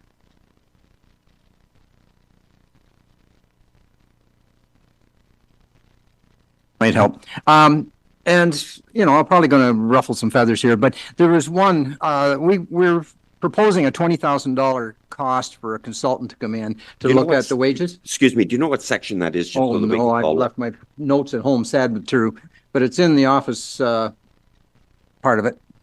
And, but there's a $20,000 cost for a consultant to come in to evaluate the wages against other municipalities, and this happens probably once every 4 years, I think it is. So anyways, I was looking at that, like once upon a time, long, long ago and far, far away, that was done by, the staff would bring back all the local municipalities around us, their wages, and all that kind of stuff. And then the council would sit down and look at it and say, okay, well, we're either in the ballpark or we're not in the ballpark, and we would raise that ourselves. And as you can tell, I'm against paying consultants for this kind of stuff. So I'd like some input from the staff as to, you know, could this be eliminated and go back to the way it used to be? So thank you. Okay, and we're talking about $20,000 in the budget. CAO, please. It's actually $15,000. The photocopier is the 20,000, so it's 15,000. So this has been in place since 2002. It's in our pay administration policy that we review every 4 years. We go to market. In my opinion, it's in the policy. We're just going ahead with what's in the policy. I completely support a third-party review. I don't think it's fair for staff to do the review because they could be biased. They won't be biased, but it could be perceived as being biased. It's better to have an outside firm. It not only works well for the staff members, but it also works well for council. So I'm going to give you some examples. So what they do is they go to the market, and it's all predetermined when they go to the market, and they compare municipalities similar as us, and only on counties that abut us. Similar size, lakeshore, things like that. It comes back to council, and they'll compare all the positions that we have within our municipality to the others. And what they do is they don't take the high and they don't take the low. So I'm going to use the public works superintendent as an example. They don't take the high mark of all the public works superintendents. They don't take the low mark of all the public works superintendents. They take the median, and the median establishes our top of our grid. So we're not going to the extremely high. We're not going to extremely low. We're at the median, which that means that's the top of our grid. And then we have a grid system that you go back to step one. Is if you're a brand new employee, you would start at step one and work your way up to step 5. That would be 80% of the top of the grid. So that works good for staff because, first of all, it ensures that we are paying them fairly, because there are staff out there that say, well, I can go to Morris Turnberry, I get paid more, or I can go to the county and get paid more. You aren't paying us enough. And that's a fair statement to make. But all this does is to ensure that we're paying our employees fairly and compensated comparable to others of similar size. But it also works good for council as well. And I'm just going to use that term loosely just for council, just because for the municipality, I should say, not so much for council, but for the municipality, it works out well too. Because let's say the public works superintendent's position had the consumer price index applied to it every year. And perhaps that CPI that was applied to it maybe got his position out of whack. Like perhaps that 3.2% every year maybe got him beyond too far. What this ensures that that didn't get out too far. So let's say he continued to get, and I keep picking on Tom because today's Tom's day to pick on. So, but, and I shouldn't use the word Tom, but I should use the public works superintendent. Let's say it did get out of hand. Let's say it was way out of line with all the relative numbers that we pulled in. What that does, that brings him back down. That brings that position back down. So let's say I'm going to use a hypothetical number. Let's say the individual is making 100,000, but the market said it should only be making 80,000. The new grid will be $80,000. However, that individual will be red circled until the grid catches up. And when I say red circled, he'll continue with his pay as he has been making because it's not fair to cut his pay by 20,000.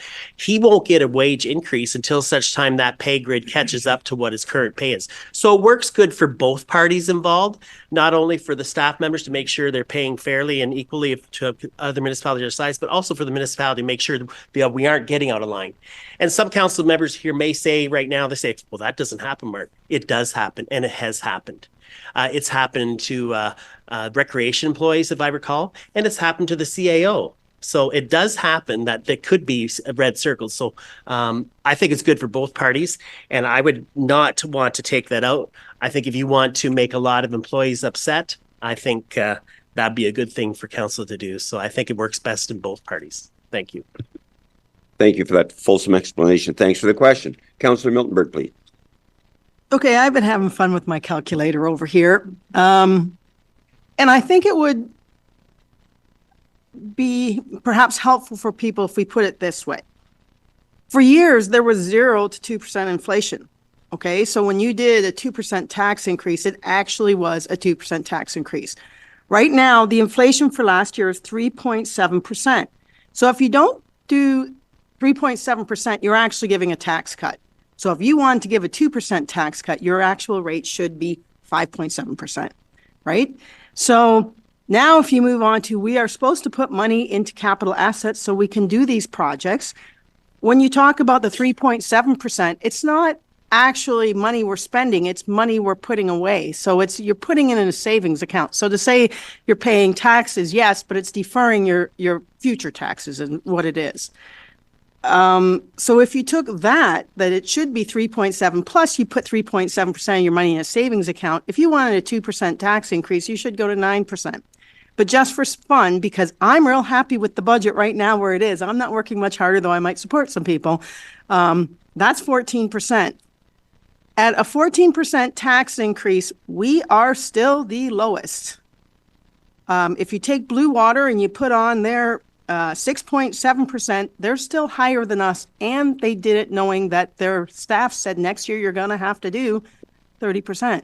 So I know you don't want 14%. I'm sure I'm not going to get 14%. But the reality is it's a 7% tax increase. We are still lower by at least 40% everybody in our municipality or that abuts us. So I think people are getting hung up on the number as opposed to what the number actually means to our municipality. So I'm happy at 14%. That's my statement. Okay, thank you for that. Councillor Snowblin, please. Well, and I love doing things by percentages when it works in my favor to, if I have an argument to make on that.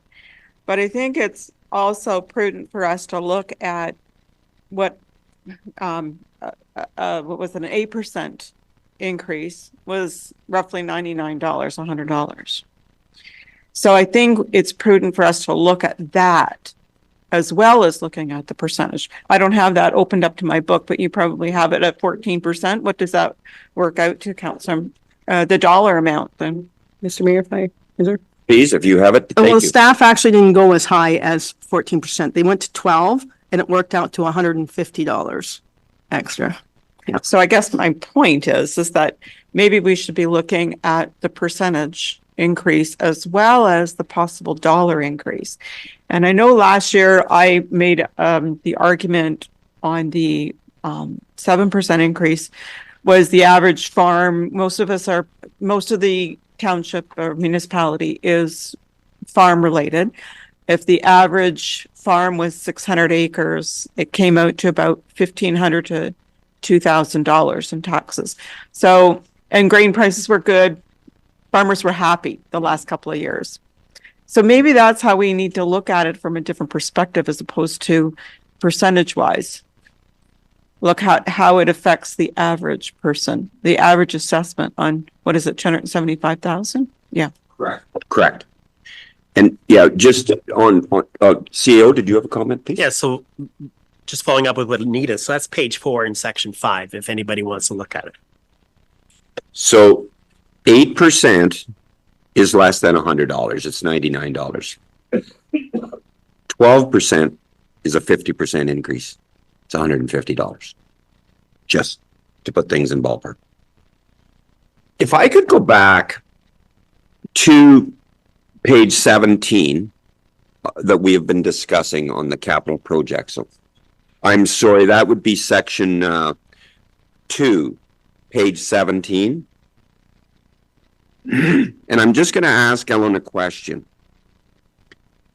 If we left in the Dungannon Road resurfacing and Birch Beach Road paving at $265,000 and $225,000, those add up to $500,000.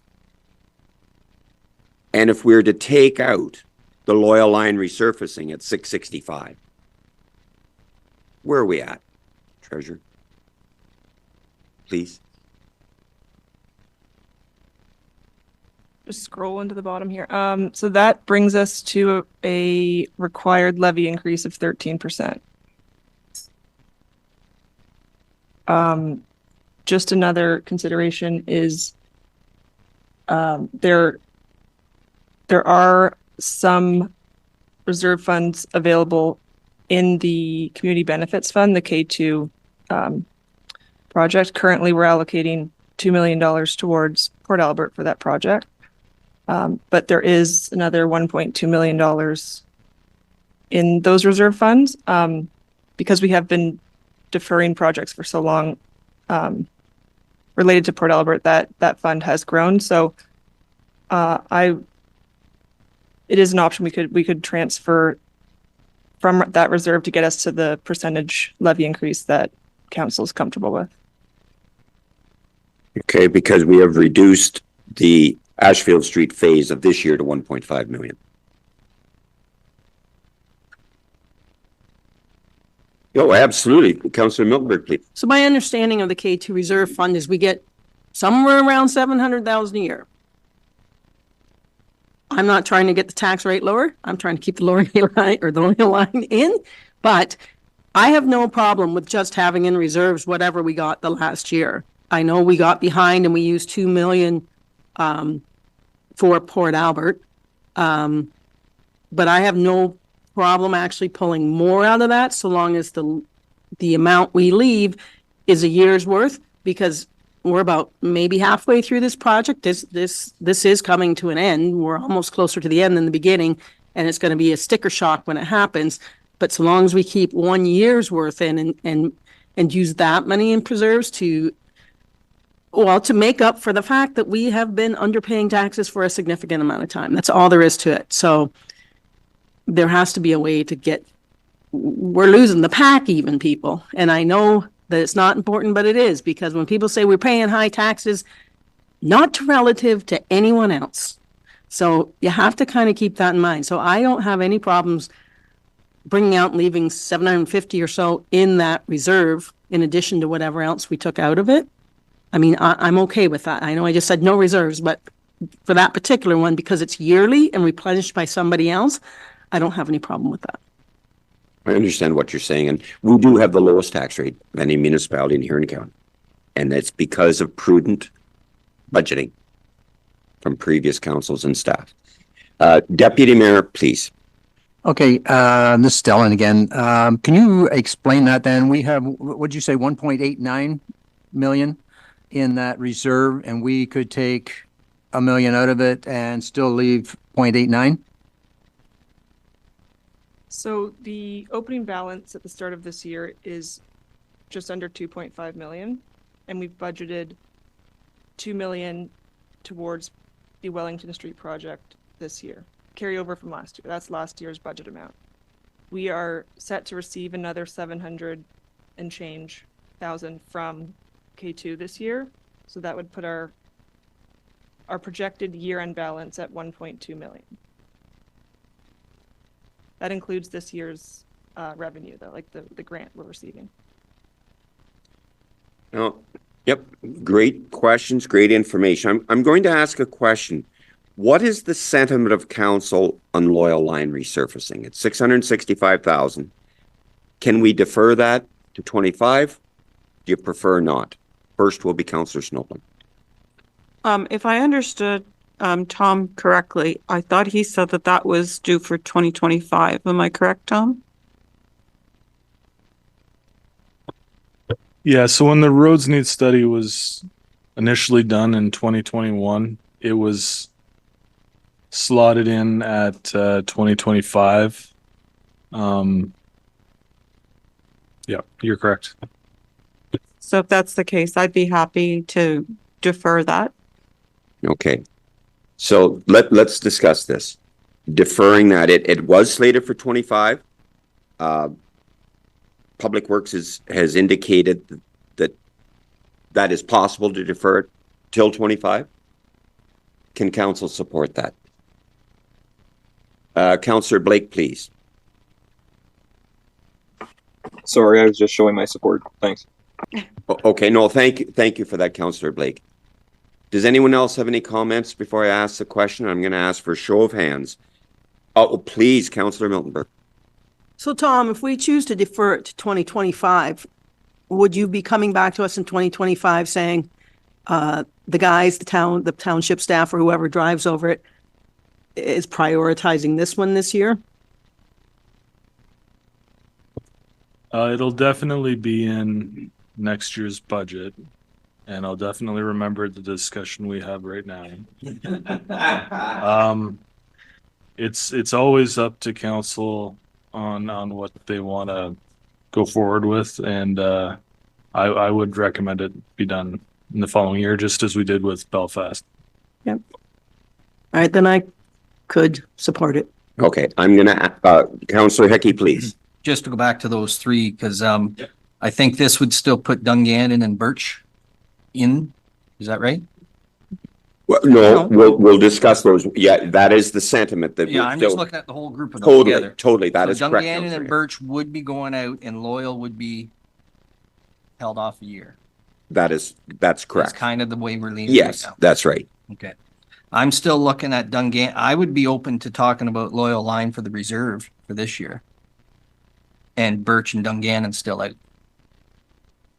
Is my thoughts. So you're suggesting not doing, Not doing Dungannon, pulling Birch, leaving Loyal in with that reserve available. I hear you. We do have, and I'm going to defer to our treasurer. As Mark alluded to, those two items, Dungannon and Birch, are highlighted in green. Would you like to explain that again to us, just for understanding, if you would, please, Treasurer McManus? Yes, those two projects are currently in the budget. We have allocated OCIF funding towards those projects. So if we cut them, we would then reallocate the OCIF funding to another project. Councillor Hecky? So then if we cut the OCIF funding from those two, could that be brought over to Loyal Line to bring that 665 from reserve down on that project, if it was to come out of reserve? Yeah, I'll just give me 1 second. I'll look into that.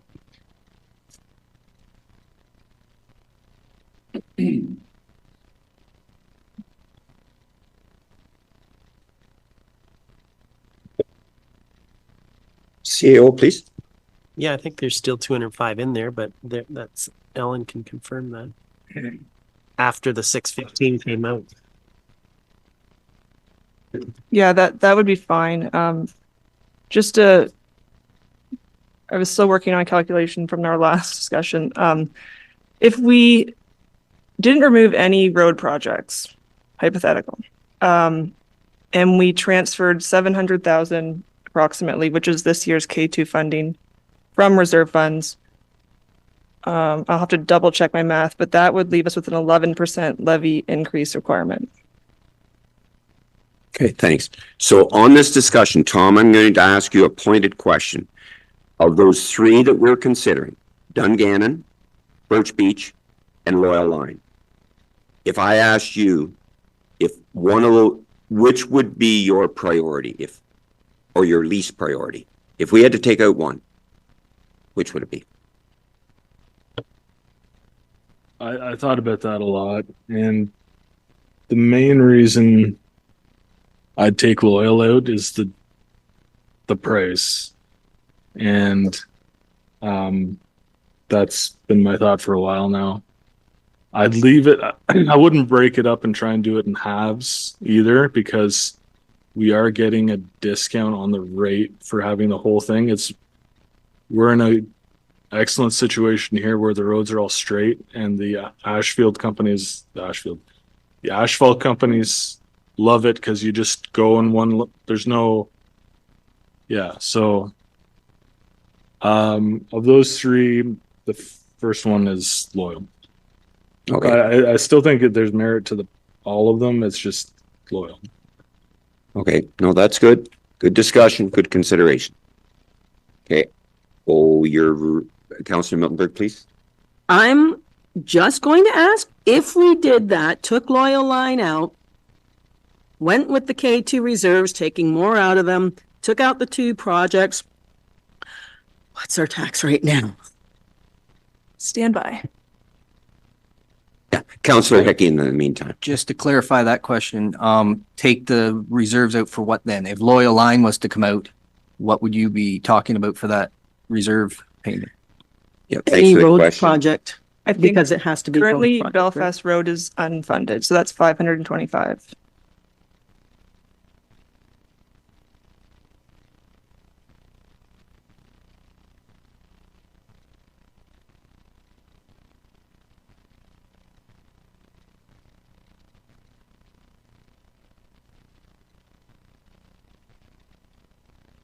So if we remove Loyal Line, keep in Belfast Road, and also transfer 525,000 from K2, that levy increase is 3%. Because we're cutting essentially $1 million. Like, Were you also, when you give us that response, was Dungannon Road and Birch Beach in or out? in. Sorry, I'm confusing even myself here.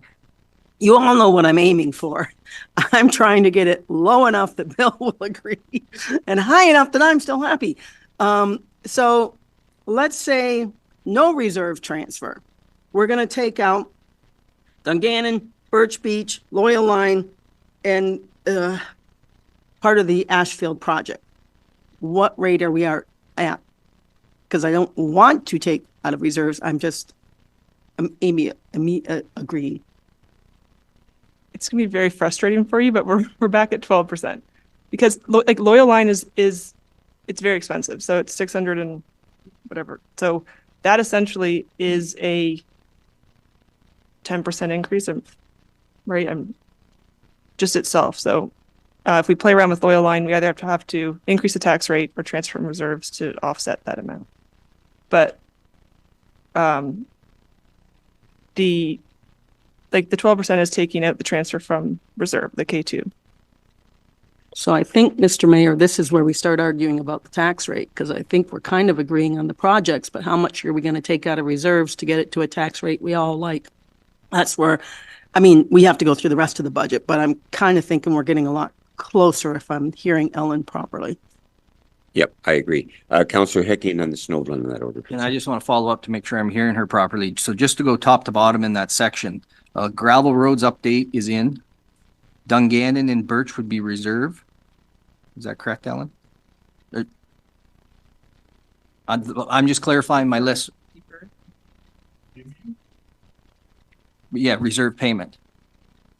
Yeah, so gravel road would be in the budget or still on. Dungannon and Birch would be paid for by reserves. Belfast would be in, and Loyal Line would be out. Is that what you had, Ellen, for the 3% on the levy? Yes, but Belfast Road would be transferred from reserve with the 3% levy requirement. So Belfast would be coming out of reserve. Yeah.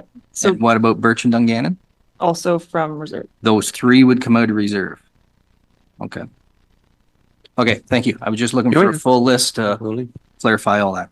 We need to be cautious how much we take out of reserves.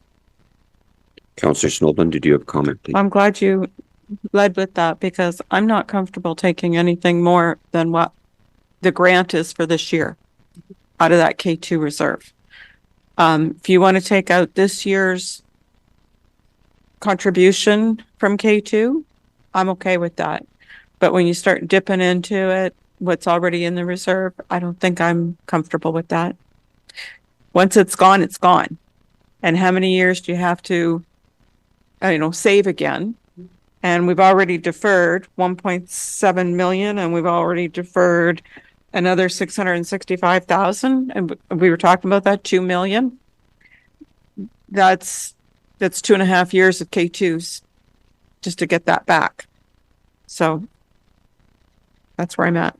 I concur. We need to be very, very cautious taking additional money out of reserves because that's a very, very slippery slope. Yes, Councillor Miltenberg, please. And it was my idea to take it out of the K2 reserve fund, but I want to make it clear, I will take up to that amount to get to the tax rate that we want. I'm not saying, let's take it out and see what the tax rate is. Understood. Councillor Forrester, please. Okay, thank you. Just a quick question. How many years of K2 are left? That was only a certain time frame, right? Correct. And our CAO has that at his fingertips. 2025 will be the last year. That's next year. Sorry, what did I say? 35, sorry. 2025. 35. 35, yes. Okay, all right. The year I retire. Okay. Thank you. Okay, I'm going to ask a question. Can we agree to remove Loyal Line from this year's budget? And I'm going to ask for a show of hands.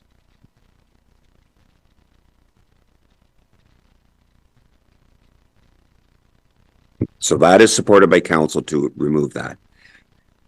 So I'd like to take us back to the levy. That would be in section 5, page 4. And Councillor Snowden had brought it up earlier. An 8% would be $99. 25 cents a day, 27 exactly. Do we want it higher than that?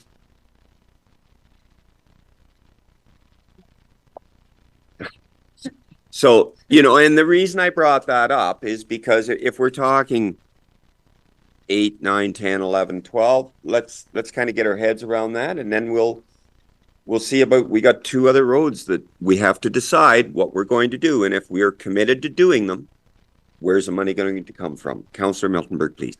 Sorry, but can we ask Ellen what the effect on between 8, 9, and 10 would make on how much we have to take out of reserves? Do you know what I mean? I know, Because it's not yeah, balancing. we get what it. we have. If we do these 2 roads, is that correct? Dungannon and Birch Beach. Was that your question, Councillor Miltenberg? So while Ellen figures that out, so every 1% will increase by, you'll get an additional 59,856. If you turn to page 3 in section 5. Right. So see, 1% raise is 59,856. So if you want to get some math going on, you want to figure that out. So just take that 59,856 and times it whatever you want. So if you want 13%, 15%, or whatever. 1% 60,000.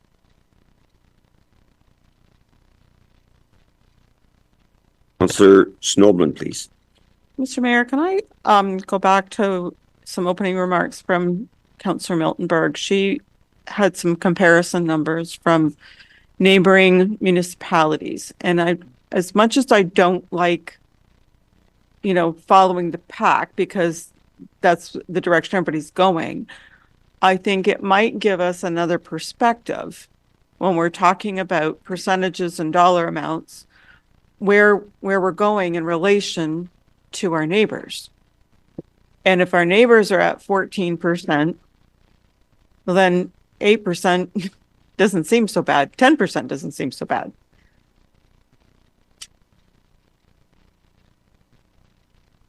Absolutely. Councillor Miltenberg, please. So our nearest neighbor, Shearing Kinloss, in 2023 was 40, it's either 1 or 7% higher than us. And they chose a 4.6%. Our next nearest neighbor would be, well, I didn't even look at what percent they chose because it doesn't matter. They're so much out of the range. They're all 50 to 186% higher than us. The only one I really looked at was Kincardine. They started out 70%, 74% higher than us, and they went to a 6.86%, with the understanding that they were understanding their infrastructure by 11 million a year. So. Yep. Thank you for that. CAO, please. Just keep in mind, and maybe everyone knows this, but the tax rate comparisons that Ellen has are the 2023. So every year, so every one of those are all, I assume, are going up as well. Yes. Yeah, I guess my point was I actually looked to see what they did because they've all done it in January and February. So Ellen, you're still calculating? Just to clarify, Jennifer, you want to know for each percent increase or decrease to the levy as a percent, how much dollar we'd have to transfer from reserve? So it's about $60,000 per, yeah. Yeah. Yeah. I think that's on page. I think Becker's just booked his ticket to Vegas. So I'm gonna, we turn this thing a lot of different ways. So, Alan, if we looked at an 8% levy increase and we wanted to do Dungannon and Birch Beach, how much would we have to remove from reserves to accomplish that? So 8% would increase the 480,000.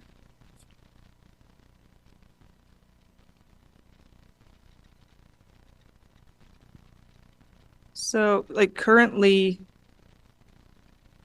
with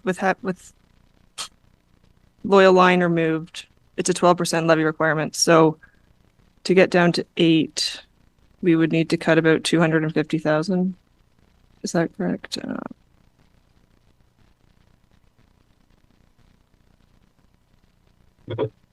And if that was 250,000, that's not taking any additional funds out of the K2 fund. Is that a fair statement, Ellen?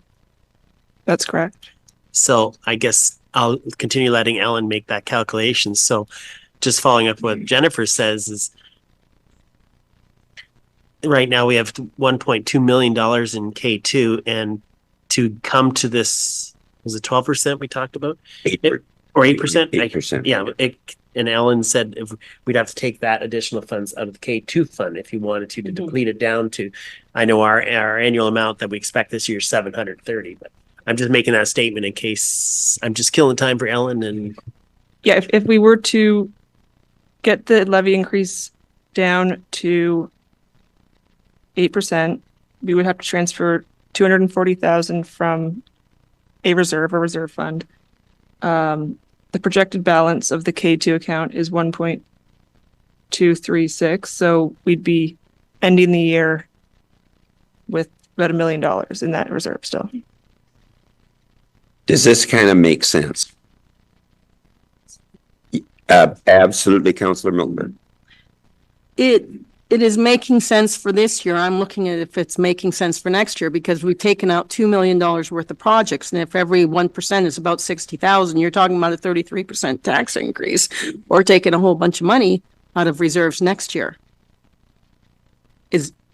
Am I wrong or?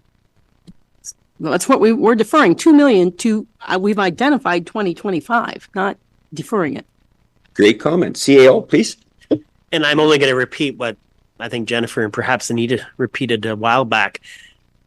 Just that statement that 1% only raises the tax rate by 59,000 and change. We're not talking, and that's split amongst the entire municipality. There's not a lot of money. Sometimes I agree with Anita that sometimes percentages you go by, but sometimes the percentages, if you look at the actual dollar amount, it's not as much as you think. So I'm just saying that 1% is only 59,000, almost $60,000. It's not a lot of money spent to the entire municipality. So I think we all knew that, but sometimes it has to be said again. Absolutely. And on an individual basis of a property that it averages 275,000, it's less than $100. 27 cents a day. Councillor Miltenberg, please. Okay. I swear I'm going to stop talking, but 8% this year, it looks good. But what are we doing to next year to our identified two big projects of $2 million? I think we are shooting ourselves in the foot next year to do it that low. I think if you went from, I think it was 99 to 125 or something, I'm not going to get the 14, but even if you went closer to 10, and then you have the money in the K2 reserves that you could maybe pull out next year for the $2 million that we're deferring, I'm a little more comfortable with that. I want to make that clear. I think the 8% works for this year. It doesn't work for next year. It doesn't. And if we're saying we are going to do that next year, and then nothing else even, it's quite a jump for me to get my head around. Very valid comment. Absolutely. It's not a one-year deal. Deputy Mayor first, please. Yes, and thank you, Mr. Mayor. But I'm quite happy with the 8% this year. And I know we're going in, as you say, with a $2 million deficit into next year. But I'm also hoping that we maybe come up with some surpluses. And, if I had a crystal ball, I know exactly what was going to happen in the next few years ahead of me, but I don't. So I know what's happening this year, and I'd be quite happy with an 8% increase because we've flogged this horse pretty near to death today. So, I would absolutely go with an 8% increase this year. We'll worry about next year when it comes, and hopefully we don't have to have a 12 or a 20 or a 30% increase. But I think we do it 1 year at a time, and we've done our best on this one, and I'm happy with the 8%. Thank you. Okay, I'd like to continue that sentiment around the room just for input on the 8%. Next will be Councillor Snowblin. It's not a vote yet. It's just I'd like all sentiments to come out, please. Well, 8% was where I had started. And as I said in my opening comments, that I know that some people are experiencing some tough times. There's no question about it. And I think that people that have enjoyed, some surplus money in their bank account in our municipality over the last couple of years due to low interest rates and high labor, wages, they've enjoyed lots of good times. And maybe those times aren't going to be so good in the next year or so. But 8% is the bottom that I could go. And I am leaning closer to 10 at this point, simply because when you look at the percentages between 8 and 10%, it's $26 a year. And you could barely buy two hamburger deal meals at McDonald's for $25. So I think you have to look at things in perspective, and also to look at things in perspective. And I know I'm rambling on a little bit, but I have property in another municipality in here in county, and my taxes went up $1,200 in 1 year. $1,200 in 1 year. And I think a lot of you know where that municipality is. And talk about sticker shock. So when you put it in that perspective, that's a lot. So I don't want to have to do that at some point down the road, at least not in my term as a councillor. I don't want to look at 25 or 30% increase at some point down the road. And I have come from a municipality where it was 0% for many, many, many years. And there was never an appetite to go beyond 0% increase. And when that amalgamation took place in that municipality, there was all kinds of problems. And there's continues to be problems there because of the actions of a council from 25 years ago. So I don't want my legacy on council to be that I didn't get things done. I didn't do the right thing. And I didn't look at things in a proper perspective, as opposed to being myopic and looking at things just as a percentage. I want it to be in perspective. So that's what I want my legacy on council to be. And I'm going to work hard to make sure that all the residents get what they deserve in this township, in this municipality. Because I think people on Birch Beach Road deserve to have a road that's paved. And I believe that the people that live in the end of Dungannon, they deserve to have that paved. And I believe that the people in Port Albert deserve to have upgrades that should have been done 25 years ago. So I'm moving forward. And the reason I wanted to land on ACW Council in the very first place 6 years ago, because this was a progressive council.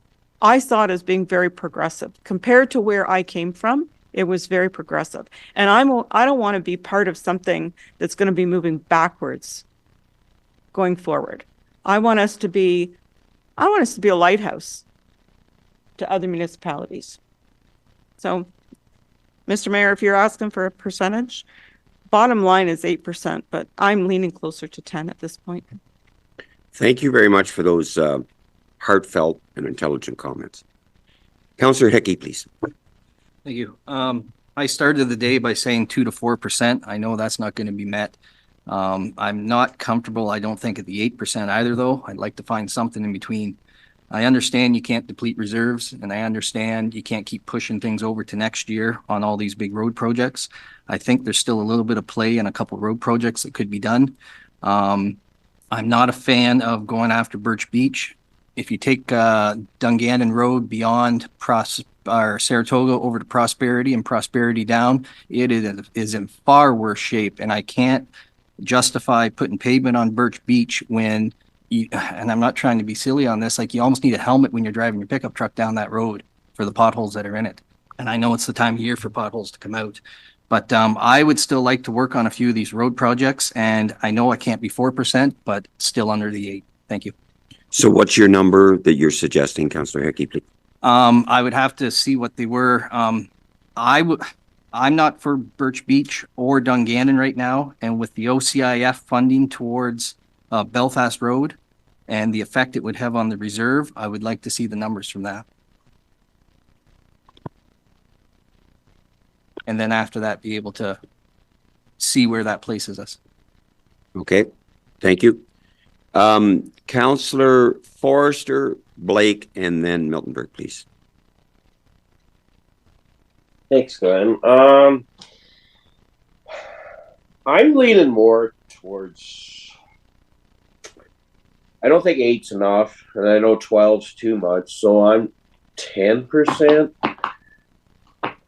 I'm with Evan on some of these roads out here. We do have a pile of potholes, but if that drainage would work on Harper Line, I think a lot of our roads out here need that. So I think at 10% we could cover most of our project. Okay? Thank you for that. Councillor Blake, please. Yes, thank you. I'm not comfortable with 8%. I think we can get it lower. When times are as tough as they are, regular people to cut businesses have to cut spending. That's just what has to be done. I think Bill brought up a good point about consultation fees. I don't agree that all of them are a little atrocious on price, but there are definitely some that are steeper than they should be, and I think we can still sort through and cut some more. So do you have a number, Councillor Blake, please? Yeah, I'm sticking with what I first said, between 1% and 2%. Okay, thank you. Councillor Miltenberg, please. Well, I've probably said enough, but now we're trying to come to a consensus. So I still think what I think, 14, but I'm going to come down, but I would like to address a couple things that were said. And one was Bill's when he said, you know, let's take it year by year, and I'm hoping to find efficiencies and surpluses and all that. Well, I think part of the problems with our roads and our bridges and our infrastructures is that they have been doing it year by year, and we have to think long-term because these are long-term assets. And I'm looking at what we're deferring and the fact that my real appetite is to improve the roads over in Wawanosh. At this point, if those drains work, I'd like to spend a lot of money over there. And we're handcuffing ourselves at this point. I want 12, I'd vote for 10. And if you want 8, I won't go that low. The vote needs to carry without me. I don't want to mess this up next year. I don't want to mess up 2 years from now when the projects that I'm hoping will come to fruition based on research can be done. And I don't want to use all the reserves if we want to use them for the big projects for next year. That's kind of where I'm at. No, that's fair enough. And I guess I said at the outset between 8 and 10. 8 would be the absolute minimum. And you know, being responsible, I'm thinking 10. I'm thinking that is the prudent thing to do because we not only have to consider today, we don't want to put ourselves in a corner as far as next year's concerned. And we know we're deferring some projects to 25, and we have to be very, very conscious of that today. With Councillor Forrester, please. Okay, thanks for that. I meant to ask Tom in my comments, like I noticed that plow truck was 2 years out, so is a grader that far out, or does he have any idea? Perfect. Thanks, Tom, please. I would hope not, but even if it was that far out, we're still committing the money to that purchase. Okay, I totally agree with you. Yeah, you can't farm with junk, so it'll be safe for the roads department too. Okay, thanks. Perfect. Thanks for that. At this point in time, I would entertain a mover and a seconder that Ashfield-Colborne-Wawanosh Township Council hereby agrees to extend the hour to complete the business of the day. Deputy Mayor moves, Councillor Snoblin seconds, all in favor of the motion. And that is carried.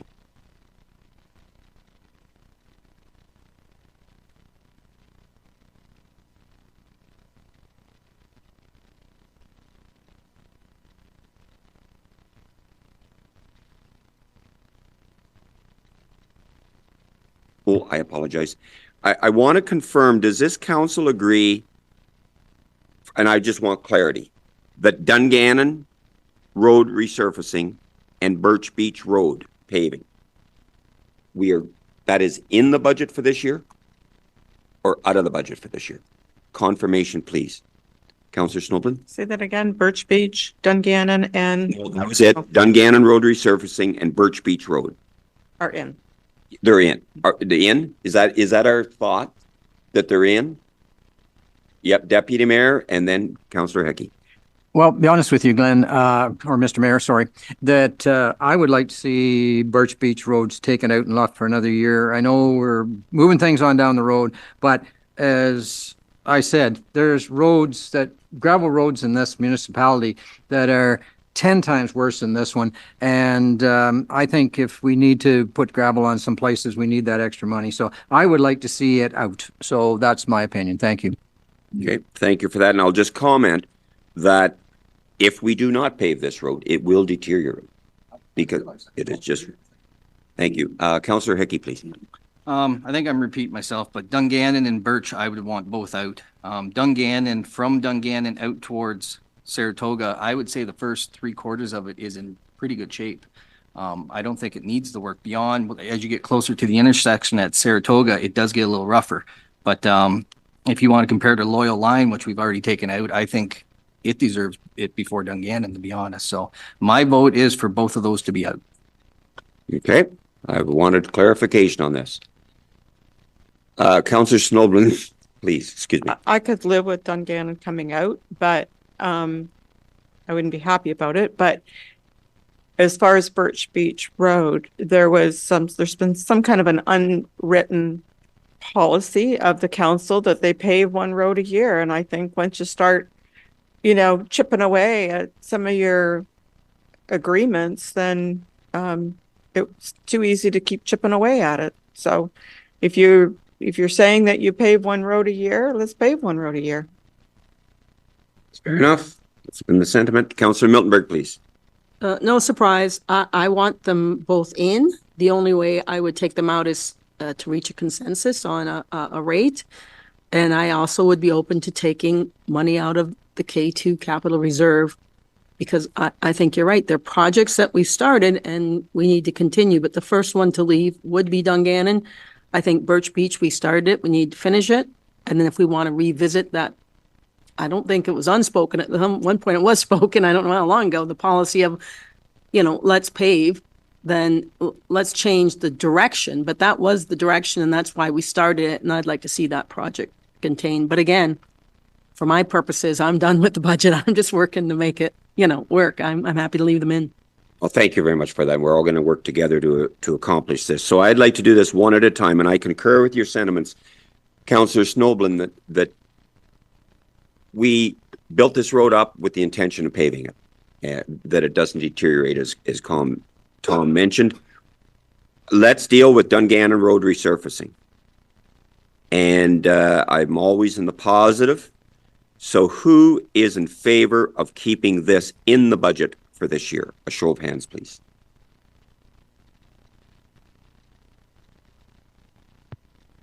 The consensus is that it'll be removed.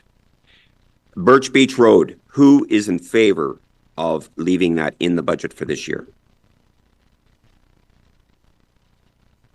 Opposed? And is supported by council that it be stayed in. So, deferring back, we're getting things narrowed down, Treasurer. With those changes made, do you have a calculation for us as far as where we're at on a levy, please? Yep, so no worries. Dungannon. That's okay. So Dungannon Road resurfacing is removed at 265,000. Birch Beach Road paving is in, and I believe that number that you told us earlier was 225,000. Do you have a number for us on the levy at this time with those actions, please? CAO, do you have a comment, please? So while Ellen's doing that calculating, I'm just going to recap while she does this. We agreed to Cransford Line is out. We agree Laurie Line Bridge is out. We agreed as Dungannon Road resurfacing is out. Mm-hmm. And we changed the Phase 1B Ashfield Street. We changed that, reduced that to be just that one section of road.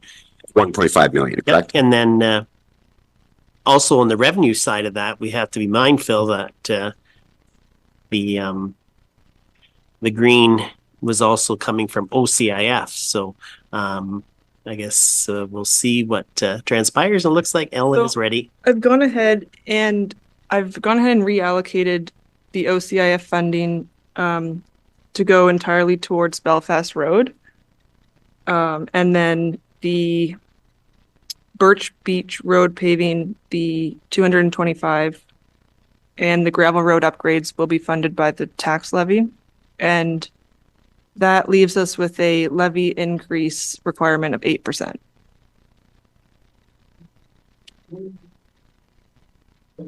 That's Loyal Line out. Loyal Line out, yeah.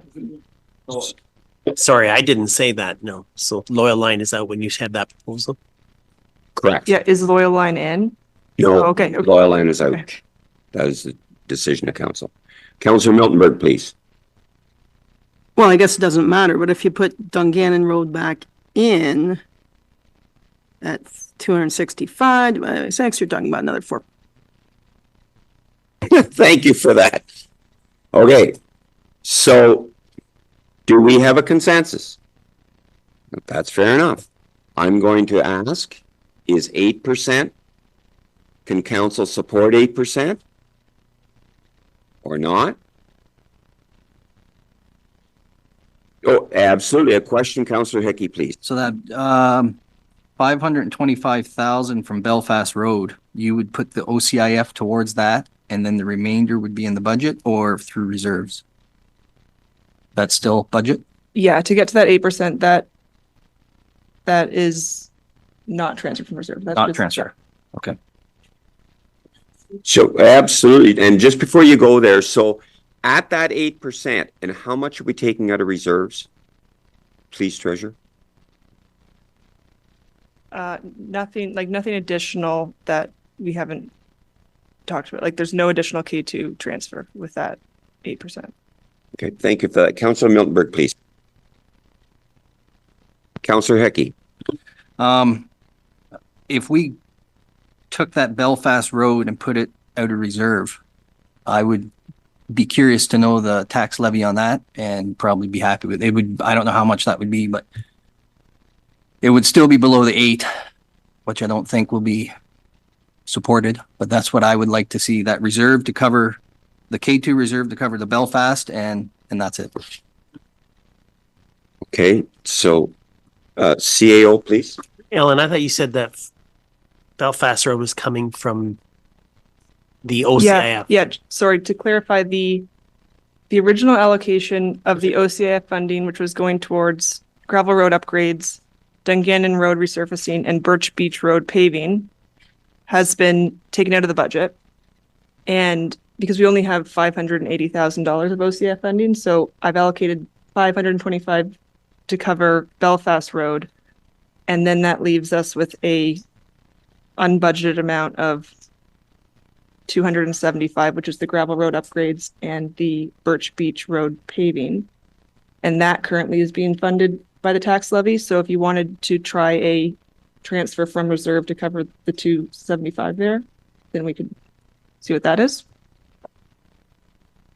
Councillor Hickey, please. Okay, that clarifies. Thank you. I didn't know the full amount of the Belfast Road was getting covered with the OCIF. I thought there was still an outstanding balance.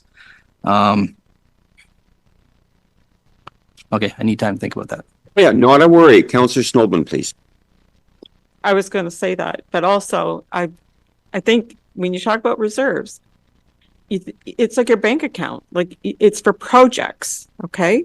And if you have a commitment, for roads, it shouldn't be coming out of reserves. It should be coming out of the tax levy, in my opinion, because everybody uses the roads theoretically.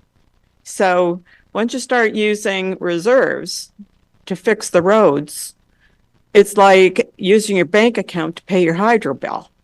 Like that's an ongoing expense, right? So I think you got to be careful where you're going to put your reserve money. It's for a project, something that, is maybe it's a must have, but at some point you have to have it, like a bathroom upgrade or something like that. Yeah. That you can live without for a little bit. But I think you have to keep that in mind. Reserves are for projects. Well spoken. Councillor Miltenberg, please. And that's what I was trying to convey with when I read it, all the different municipalities, they posted their conversations, I read their meetings, and without exception, the comment from the treasurer was, when you use reserves for roads, that's an operating expense. Reserves are supposed to be used for capital projects. That's what reserves are. Like anything else in your house, you want to build a sunroom, you save up until you have enough money. You don't use it to pay an operating expense. And that's where I like to spend, like I have no problem spending 2 million on new roads in, Port Albert, but we have to be careful that we're just not fixing something that needs to be paved with them. I agree 100% with you, Anita. Thank you. Is your thought process done yet, Councillor Hickey? To make a comment? Thank you, Mr. Mayor. I know 8 is on the low end of some people's, and it's still on my high end. I would suggest then, if Birch Beach is the go ahead to use reserves for that, and that tax levy is then after that.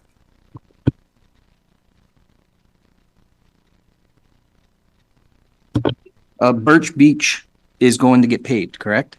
That, yes, that is Not a consensus. reserve. So I'm proposing out of reserves and then like whatever that tax levy is after that.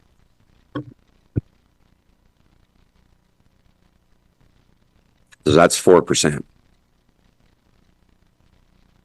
Well, 60K to 1%. The road's 225,000. Between 3 and 4%. Councillor Snowden, did you have a comment, please? My comment, Mr. Mayor, is that you took a poll and there is a majority of council that is looking at 10%, that would be able to live with 10%. That's my point. Yep, totally. Clerk, please. I would suggest that we're going in circles. So I would suggest that we put a percentage on the table and have a vote and see where we land. If it fails, then we can consider something else. Okay, and Councillor Miltenberg, please. I'd like to propose 10%. And that is seconded by Councillor Snowden. Yep, please, clerk. Before we move on, Mark, that draft proposal that draft motion that I've got there, if I were to use that one with the 10%, could you complete that for me? I'd be happy to. Thank you, Mark. So we do have a draft motion that reiterates what the percentage is what the percentage is for the increase to the 2023 rate, and it would convert it to an increase in the municipal levy from last year, and then there will be a total dollar amount that has to be raised. So I'm just going to ask Mark to put that in with the 10%, and once that's finished, we'll read that out. And just to reiterate, that was moved by Councillor Snowblin. Yeah. Sorry, Miltenberg. Miltenberg and Snowblin. Thank you. 600.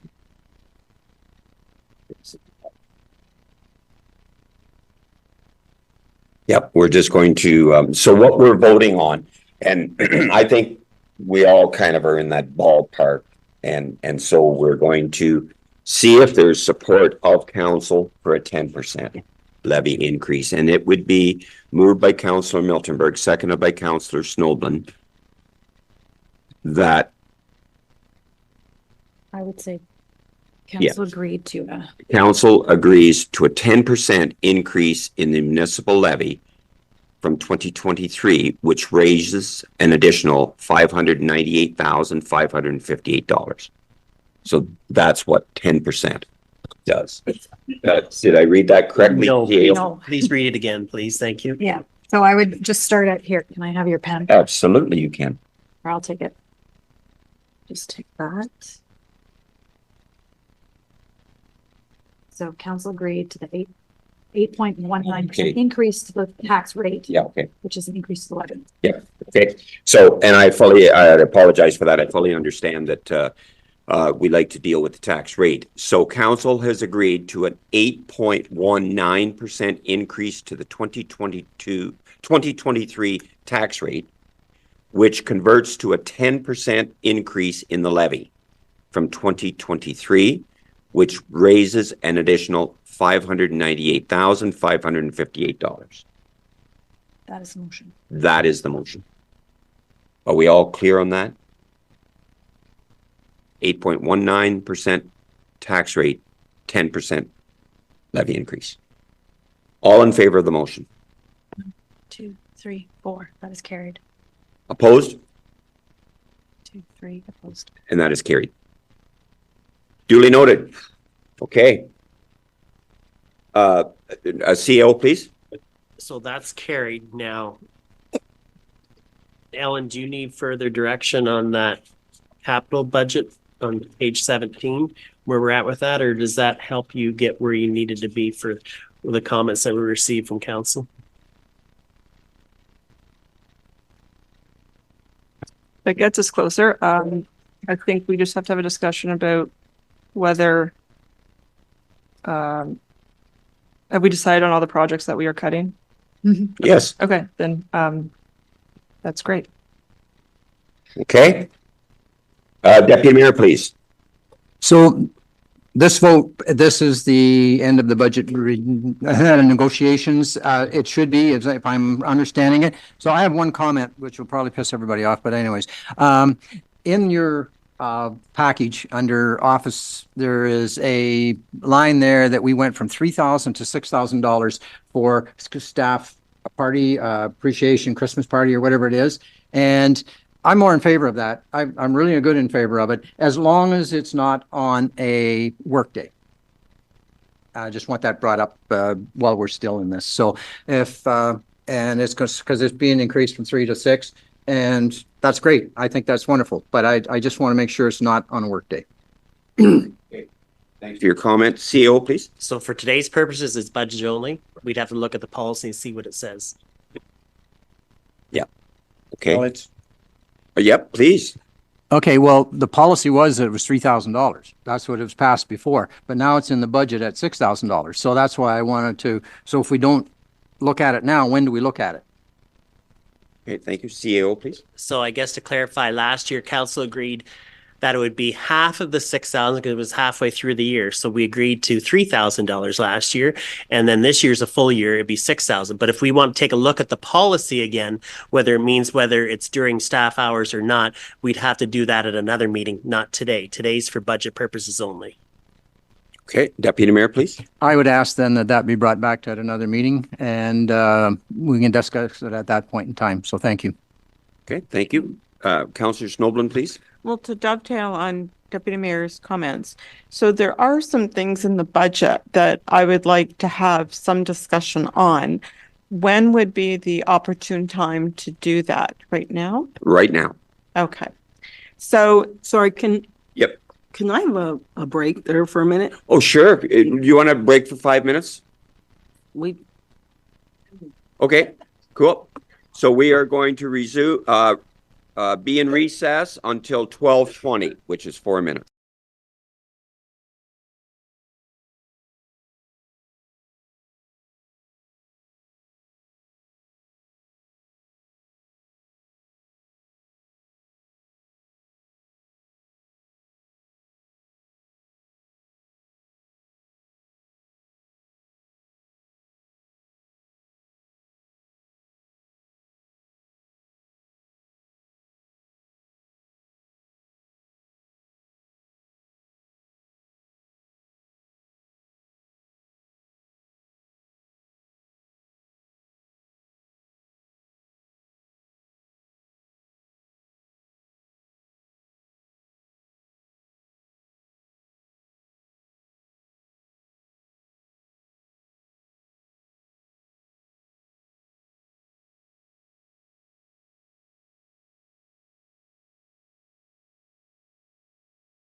Okay, ready to resume the meeting at your pleasure? Okay, I'd like to resume our meeting, and I'm going to call. Yep, okay, clerk first, please. Just as a follow-up from before the recess, Councillor Vanstone, I would request that the request you made about the policy, bringing the policy forward, if you could do that under new business, under a next agenda, just because we don't have anything specific in this one to bring things forward. So at the next, on Tuesday, if you could bring that up in new business, that would be appreciated. Thank you. Perfect. Thank you for that. I'm going to defer now to our treasurer just for confirmation of clarity on what we have accomplished today with the budget. Please, treasurer. Okay, as a summary, a recap of the roads capital budget, I'm just gonna go through the items that we have removed from the budget as a recap. So we have removed the Laurier Line Bridge removal for $285,000. We have removed the Cransford Line Bridge design and tender package for $165,000. We've removed Dungannon Road resurfacing for $265,000. We have cut Loyal Line resurfacing for $665,000. We've allocated a transfer from the municipal office reserve of $64,000 to cover 3 smaller facility projects, just as a note. And we have cut a portion of phase 1B of the Ashfield Street project in Port Albert. So we've cut 1.719 million from the 3.265. Are there any questions with that summary? Nope, that's clear with the council. Okay, thank you for that, treasurer. Councillor Snoblin, you had a question or comment, please? Thank you, Mr. Mayor. Before the break, I'd asked if it was possible to ask questions on the budget, you know, the internal part of it, not just the ending part. So I made a few notes, and one of them was on the section 2, page 2, and it's on the council budget. And the budget for 2024 is set at $187,000. When I looked at 2022 actual, it was $141,378, and then last year's actual is $169,000 and change. One thing that really stood out to me was the legal line. It has gone from an actual budget in 2022 of about, let's see, where is it here? When I added it up, I've got my notes here. When I added it up over the last 5 years, total legal was at $4,500 over 5 years. And now it's set at $15,000 for this year. So my question would be like, is there something that we're not seeing in the future? Why that amount is so high? Okay, thanks for the question. So the actual in 23 was 12,700 and the budget is 15,000. Correct, but the previous 5 years, it totaled $4,500. So in my mind, in 1 year, it was 4 times what it was over the course of 4 years. And it's still projected to go up from 4 times. So that tells me that there's something that I'm not seeing.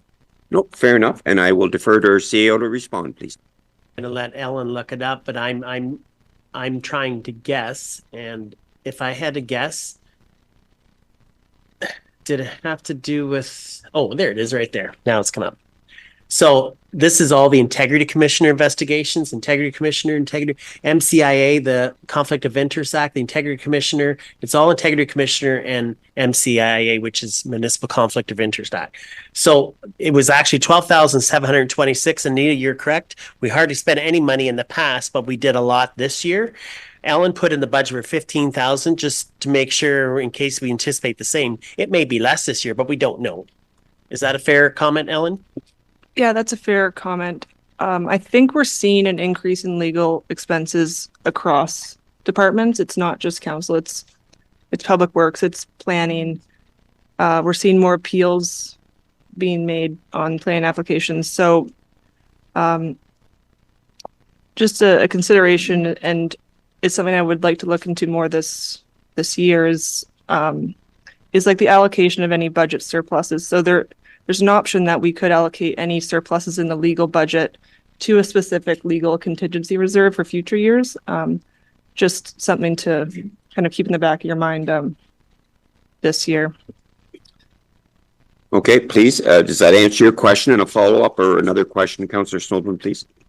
I guess it follows what I suspected, why the legal was so high.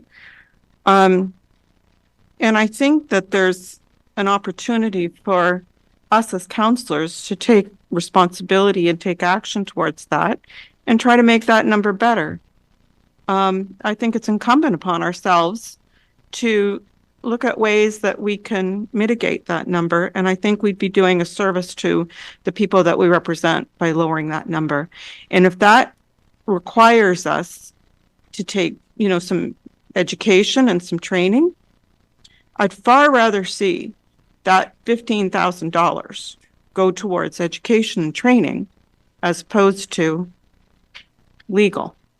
Because I think when you're doing legal, it sort of sounds like it implies, I guess, that there's conflict. And I'm not about making conflict. I'm about let's try to do what's best for the township. Let's do what's best for our ratepayers.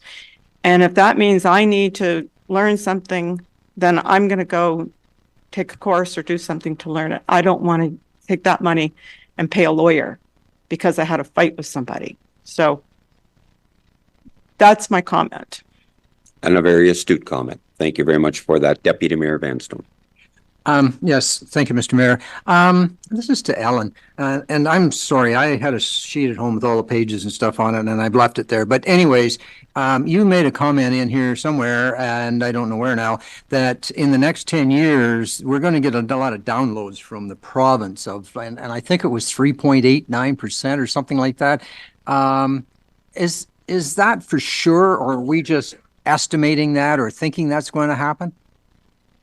Thanks for the question. I'll defer to our staff, please. Thank you. You mean like downloads and service responsibilities? No, like they're going to be downloading, so our costs are going to go up because they're not giving us money. That's the way I read it anyways. And I'm sorry, as I said, I'm really sorry I didn't bring that page with me, but and I can, and if this doesn't fly, it's just information. I can bring it back Tuesday if that would be better for you. Actually, our CAO, would you have a comment, please? So I think Bill's talking about the 3.6 for asset management had nothing to do with downloading. And I think you indicated that the new asset management plan will be 7.1 million. And I think that's probably what you're talking about. Probably, yeah. Yep. Yeah. So, I'm sorry, I didn't have this on, but yes. So how is that going to affect us? Like if we're looking at $7.1 million over the next, and I think it was 10 years, was it not? That, that's money we're going to have to find somewhere if it's happening. And I'm just wondering, because being on the health board at the county, they've already started that, and they've sent us a letter saying that they're only going to fund the health board 1% in the next 3 years, which doesn't cover our costs. Thank you for that. CAO, please. Yeah, it has nothing to do with downloading. This is about our assets and maintaining our current assets. And Ellen's indicated that the old plan said 3.6 million a year, but she's talking 7 some million over a course, but it has nothing to do with downloading. Yep. I thank you. No, thanks for that question. Any further questions, Councillor Snowden, please? Not so much questions as comments on the budget again. I will defer to section 2, page 28. And it's on the waste collection. And at the risk of sounding repetitive and flogging a dead horse, I'll note that the expense on that line from 2023 was 84,000, and it's not expected to go up a whole lot. But if I recall, the CAO mentioning before that the waste collection contract comes up in 2025. And it's my understanding that, and if I had a crystal ball, it'd be great, but it's my understanding there's going to be some big changes on that contract. And I think looking out into the future, that's something that we need to keep our eye on the ball on that. And I brought forward a proposal that was defeated at council, and I'm not going to bring it up again, but I think it's worth keeping that on the back burner for council, that is something beyond the other things that we've deferred to whatever dollar amount that we're going to have to look at, and we're going to have to find a way to pay for waste collection. And if it means helping to subsidize something down the road, I'm hopeful that council will be open to re-examining some other options towards reducing that number in the future. Because at the bag tag sales, the way I figured it out, that was over 56,000 bags of garbage that went into our landfill. So if we can reduce 56,717 bags of garbage that is going into the landfill, I think it's worth looking at. Point well taken. Thank you. I do have other I do have other things, but if anybody wants to weigh in, I'm happy to. No, please continue. We talked briefly about, I think Deputy Mayor brought it up about having an external consultation firm come in and review the wage comparison. I think that there is an opportunity for council to look at something similar for council.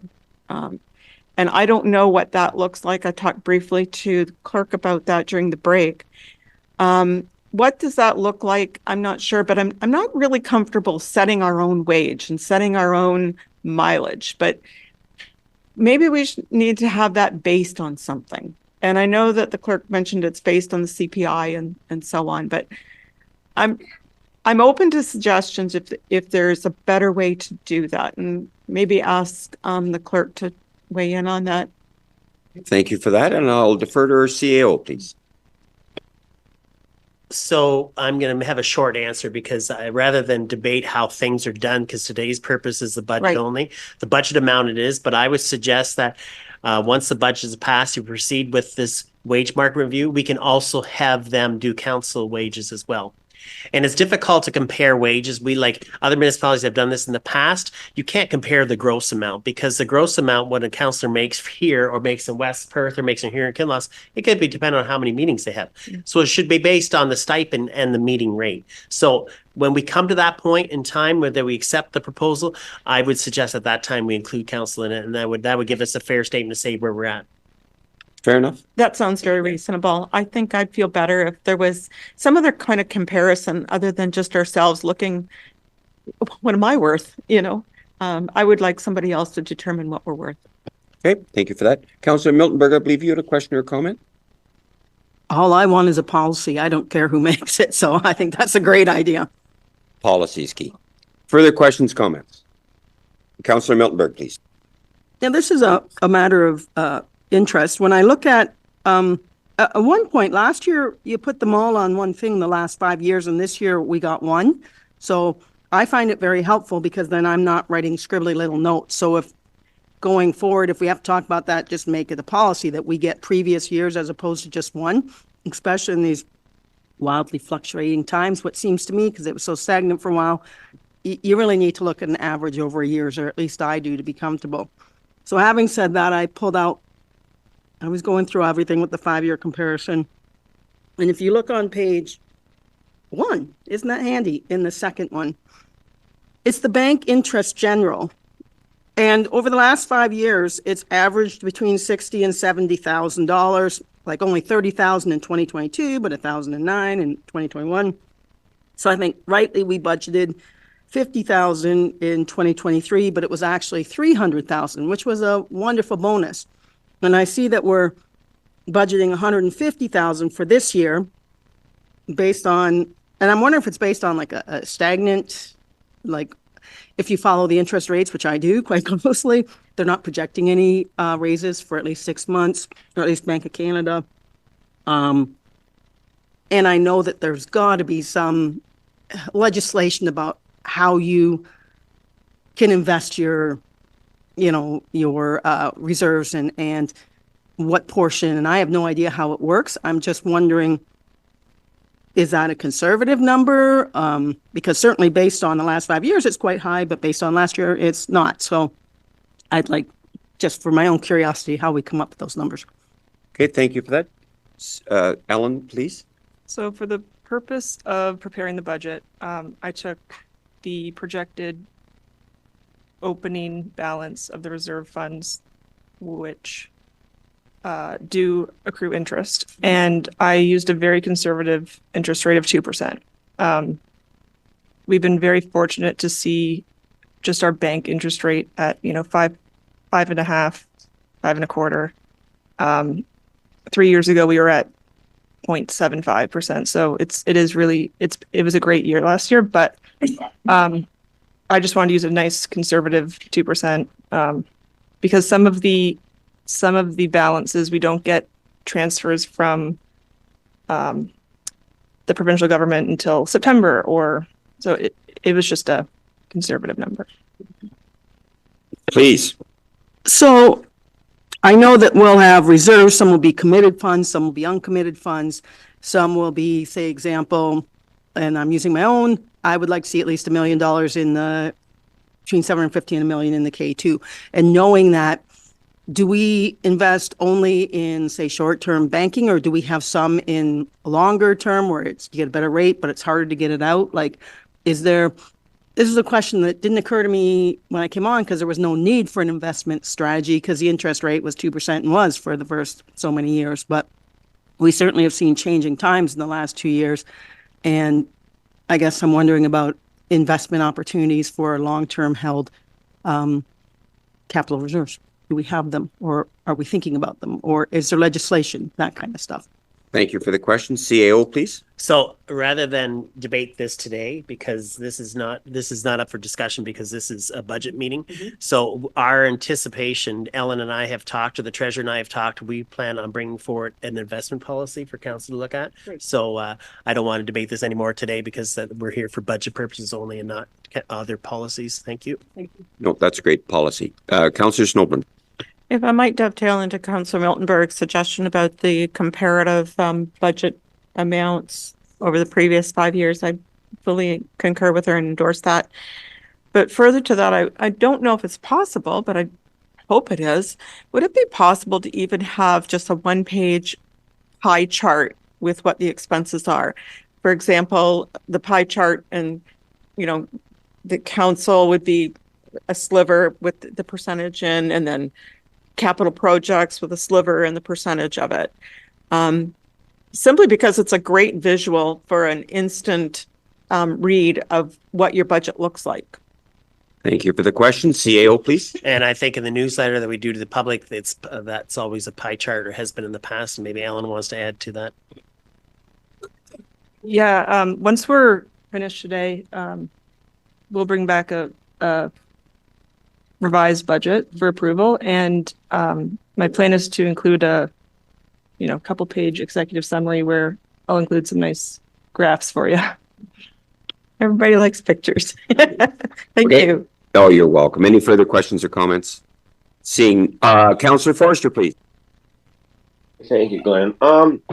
In a coming year, to receive this a little sooner, like the weekend before, that would suit me a lot better, because I had a couple of meetings this week, and I just had a couple of meetings to glance at it, so I would appreciate it a little sooner. Okay, thank you. Comment well taken. Thank you very much. And I know our staff worked very hard on that. Comment well taken. Okay, with that, I would entertain a mover and a seconder for the confirmatory bylaw, please. And that would be moved by Councillor Forrester, seconded by Councillor Blake, that leave be given to introduce bylaw number 18-2024, being a bylaw to confirm the proceedings of the Township of Ashfield-Colborne-Wawanosh Special Council meeting held on March 15th, 2024, and then it now be read severally a first, second, and third time, and finally passed this 15th day of March, 2024. All in favor of the motion? and that is carried. And a mover and a seconder to adjourn, if you would, please. Councillor Miltenberg and Deputy Mayor Vanstone, that Ashfield-Colborne-Wawanosh Township Council does now adjourn to meet again on March 19th, 2023 at 9 a.m. or at the call of the mayor. All in favor of the motion? And that is carried. Thank you very much to all members of council and our staff for the very thoughtful consideration